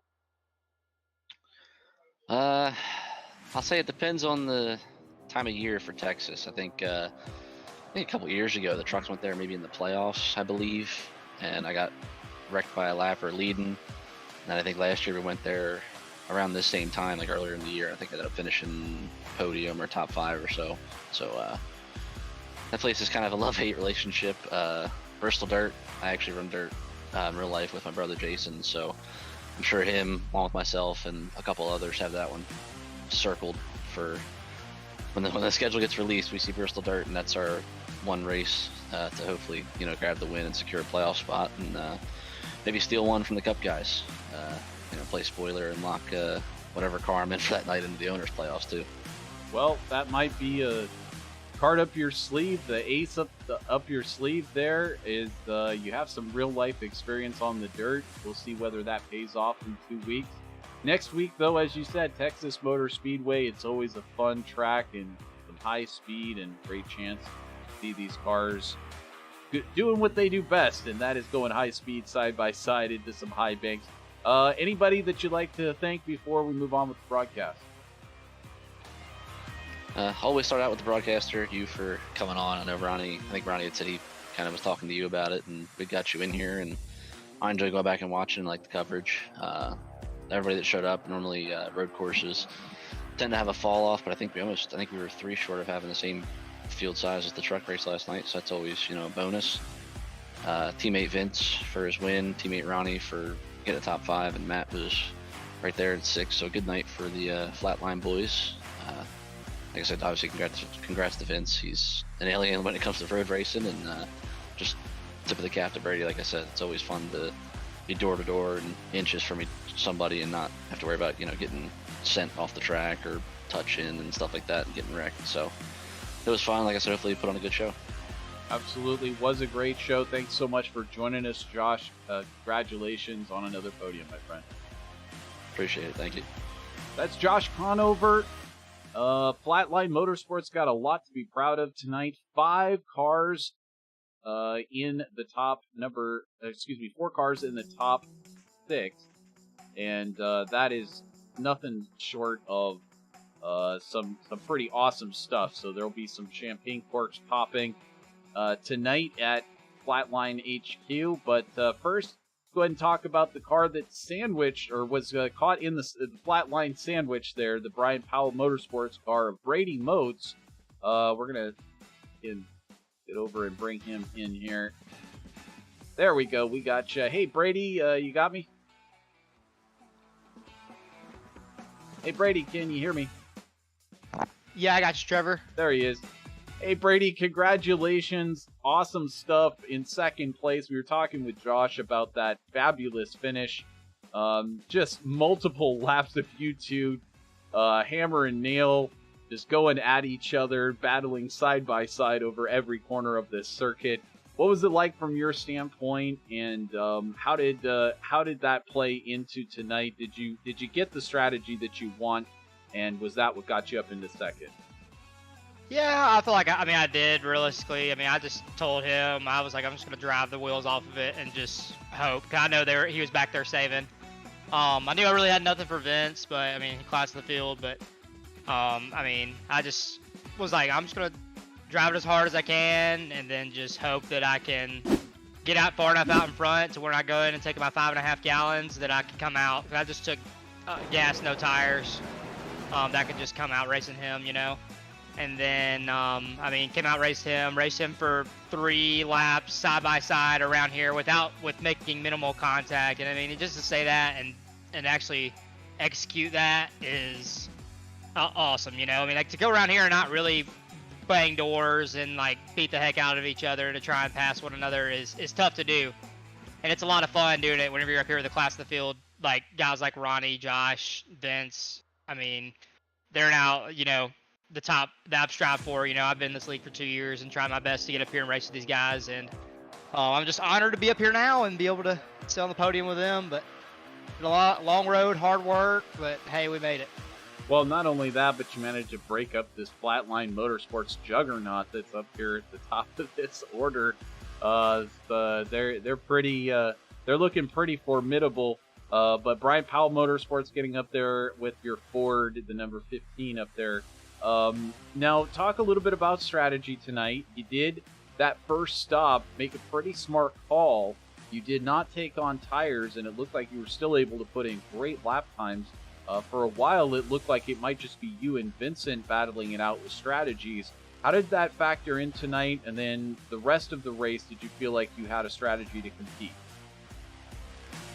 The first time, I don't know if you've ran the Next Gen or anybody who's watching who's ran the Next Gen before. Before this most recent update, you used to be able to just double stint the heck out of your tires or even triple stint and literally make the same lap time. And that's what I was just trying to shoot for. I was making okay lap time. I was still about 3/4 of a second to half a second off pace. That's why Josh was able to get by me, and also a few mistakes. But yeah, being up there behind Vincent, right there closer to the end, I knew after he made his last stop, I knew that I wasn't going to be able to catch him because, obviously I was on a completely different strategy. So I was just up there kind of trying to race and sniff the lead a little bit. But, it ended up working out in the end, getting second. But, it was a blast. Like I said, I had a great time racing Josh. But, yeah. Well, still, talk about Vincent. He kind of escaped off into his own world. Anything you could have done differently tonight to try to catch number 24 car, or was it just like Josh would say, he's basically on his own planet?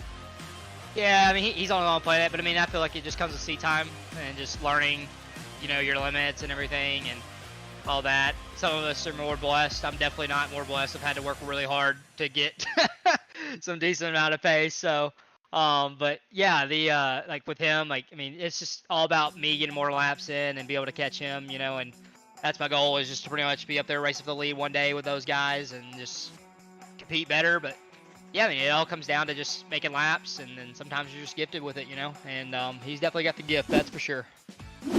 Well, you put in a heck of a great effort tonight, and it really showed, as he mentioned, no door banging whatsoever, clean racing, and yet so much side-by-side on basically every corner here on Circuit of the Americas. Fabulous show. You earned that second place for Brian Powell Motorsports. Anybody you'd like to give a shout-out to before we move on tonight? Yeah, I just like to give a shout-out to Josh, especially. He really brought me up from the bottom of iRacing to now I'm kind of mid-tier, but still getting there, learning. I'd like to shout him out. Shout out Hannah. Thank you for always watching, babe. Love you. And my family too, just for always being there for me. And also 98 Exterior, Site Work and Hauling for riding on the car. Family business, really appreciate it. Absolutely. Always got to get in those sponsor shouts. And, of course, the girlfriend-wife shout. They're the ones that actually let you do this. So, Gotta keep Exactly. Gotta keep them happy for sure. Anyway, great job out there tonight, Brady. Congratulations on second place, and we'll see you next week at Texas. Yeah, appreciate it, Trevor. My pleasure. So that's Brady Moats chiming in there in second place. He fought hard with Josh Conover over several laps. I mean, that is just ding-dong battling. And he emerges on top of that battle. Josh, of course, as Brady said, kind of working with Brady over the last couple of seasons and really trying to bring him up the order. Well, now the student has eclipsed the teacher, and we'll see whether or not that can continue for the rest of the season, let alone at our next road course. But now that'll give us a chance to talk with the driver of the evening. And in fact, he's not just the driver of the evening, he's the driver of this whole Monday and Tuesday weekend, if you can call it that. He's the king of the NORA series right now. 2 victories in a row. Please give a big round of applause for Vincent Arthur. Congratulations, Vincent. You were kind of on your own planet. I've heard alien. I've heard all kinds of different terms. But Vincent, fabulous. Great job last night in the Truck Series. And here again tonight, 2 victories in a row. Congratulations. Oh, thank you. Yeah, nothing like my team owner calling me an alien. Well, either way, you've got the admiration of everyone out there, and there's no reason why not. I mean, you look at what you've done here in NORA, and you've absolutely dominated the one road course that we've been to so far, and you've been at the top of the order in almost all of the oval races as well. So a lot of eyeballs on that number 24 machine. But talk us through your night. You didn't quite face the same scare that you had last night from Briscoe, who actually got in front of you on that lead lap. Tonight, was it just survival? We did see that there was a moment where it got a little bit close before Moats had to make another pit stop, but other than that, was it you just had to just keep your head down, stay focused? What did you do to get through 42 or 41 of these laps here at Circuit of the Americas? I mean, it was just really managing the whole time. You know, I kind of knew it was going to be close on fuel.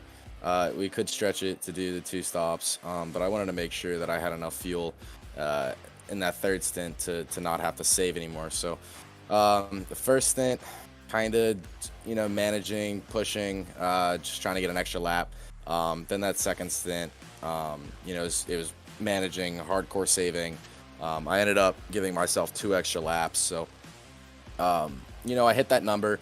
You know, obviously, I saw Josh getting close to me, and then Brady getting close to me after that pit stop. But, you know, I knew what I was going to do. I knew what I had to do, and that's what I was going to do. And I wasn't really going to be fazed by the competition around me. That's just kind of what happens on these road courses. You kind of you run your own race. You race the racetrack, and you race yourself more than you race everybody else. So that's what I did tonight. You know, I didn't like having to manage, you know, the first and second stint. I just want to go out there and go 100% every lap. But, you know, that third stint, I was able to finally had a little bit of fun, you know, racing around like the lappers and whatnot. But, yeah, it was a pretty good night. Pretty just, you know, smooth, trying to stay on track. This thing didn't want to turn at all. So, you know, just managing the front tires while trying to keep temp up and keep the fuel where, you know, I could push to the end. And you did obviously manage to keep all of those exactly where they needed to be, kept setting fast times all the way down to the end. I'm looking here, your last lap 2:15, and Brady and Josh turning 2:17, pretty much everyone else above 2:17. So, you know, keeping lead pace all the way to the very end. What was it like to work your way through traffic tonight? From our standpoint, again, it was just like smooth flowing motion watching you just coast by these other drivers out there. But were there any scary moments trying to get through some of these lap traffic? Did you have to battle through anybody who was having like a 12th place battle, a hardcore battle where they're side by side? Anything kind of scary as far as that went tonight? I think I caught Matthew and forget who else it was. I think I caught them in the middle of a battle. And then I think I got raced by Joey pretty hard there towards the end. But, you know, I just having fun at that point. I didn't have too many issues with lap traffic. It was definitely scarier tonight than it was last night, mainly just because of how sensitive these brakes are to lockups. And once you lock up, you're going straight. So, you know, there's kind of no recovering it if you do make a mistake. So just, you know, trying to dive bomb these lappers to be able to get position, so they know you're there. You know, it's a little sketchy, but definitely, you know, it was tougher than last night, but you know, I was able to get through them all right, and there was a lot of respect out there still tonight. Couple scares. I thought I was gonna get door slammed a couple times, but it all turned out all right in the end. And I mean, and still, you know, like you said, you had fun out there racing some of the lap cars. You do what you can. I mean, it can get, as weird as it is to sound, you got to keep yourself focused, because it can get quite boring if you're just out there by yourself. You don't have somebody challenging you for second place. You're not trying to catch somebody in particular. You got to keep challenging yourself to meet those lap times. And Vincent, you did a fabulous job tonight. Thoughts about next week as we return back to the ovals at Texas, and then even the next week after that we go to Bristol. Any thoughts on those? Is it going to be fun to go back to an oval after being out here on a road course? You know, road courses are kind of my thing, so you know, I love to stay on the road courses, but you know, I got 6 or 7 of them this year, so yeah, it's good to get back onto the ovals, get back to some normalcy. Texas, absolutely hate that track, so you know, that one's just kind of you know, just get it done, really. Bristol, that's a dirt race. Josh will win that one, or BP, or somebody who's good on dirt. I'm not really good on dirt, and haven't run the next gen car on the dirt track, so we'll see how that one goes. That one's probably just going to be an attrition, but you know, it's the same reason we're running up front and we're winning races now, is to try to build buffers for races like that when we know, you know, we're probably not going to be the fastest car, and we're probably just going to have to survive those races. But as long as we got that stuff to fall back on now and during the playoffs, then we'll be all right. So good to get back to some normalcy, but yeah, we got an interesting schedule ahead of us. Well, you did it this week. I wouldn't be surprised to see you do it next week and also the week after. You just seem to have a knack with these cars. You seem to know how to put the inputs in and how to manage the car even when it's turning sideways. Vincent, you're a class act out there, and you win 2 in a row. It's got to be a great night for Flatline Motorsports. I'll let you get off and party down with your fellow teammates. Congratulations again on a fabulous week in the NORA Cup Series. Thank you very much. I really appreciate it. Absolutely. So that is Vincent Arthur, who joins us and tells us all of the tales of running up there in the front. He did an absolutely amazing job, and he managed to take down first place 2 nights running. Absolutely incredible, leading that Flatline Motorsports here tonight for the NORA Cup Series. Second place to Brady Motes, and third to Josh Conover. But then just outside of that, Ronnie Norman for Flatline Motorsports, Cody Height in 5th, and Matthew George in 6th for Flatline. So Flatline has a lot to celebrate here tonight, and we'll go ahead next week. We'll see you out at Texas Motor Speedway at a very familiar oval that we've all been to, the D-shaped oval, and high banks, high speeds, once again for the NORA Cup Series. Don't miss it next Tuesday night right here on VirtualRacing.Network. I'm Trevor Greenfield. It's been so great having you with us here tonight. We'll look forward to seeing you again next time. This has been a broadcast of the VirtualRacing.Network, copyright 2023. Everybody have a wonderful week. We'll see you next time. Bye-bye, everyone.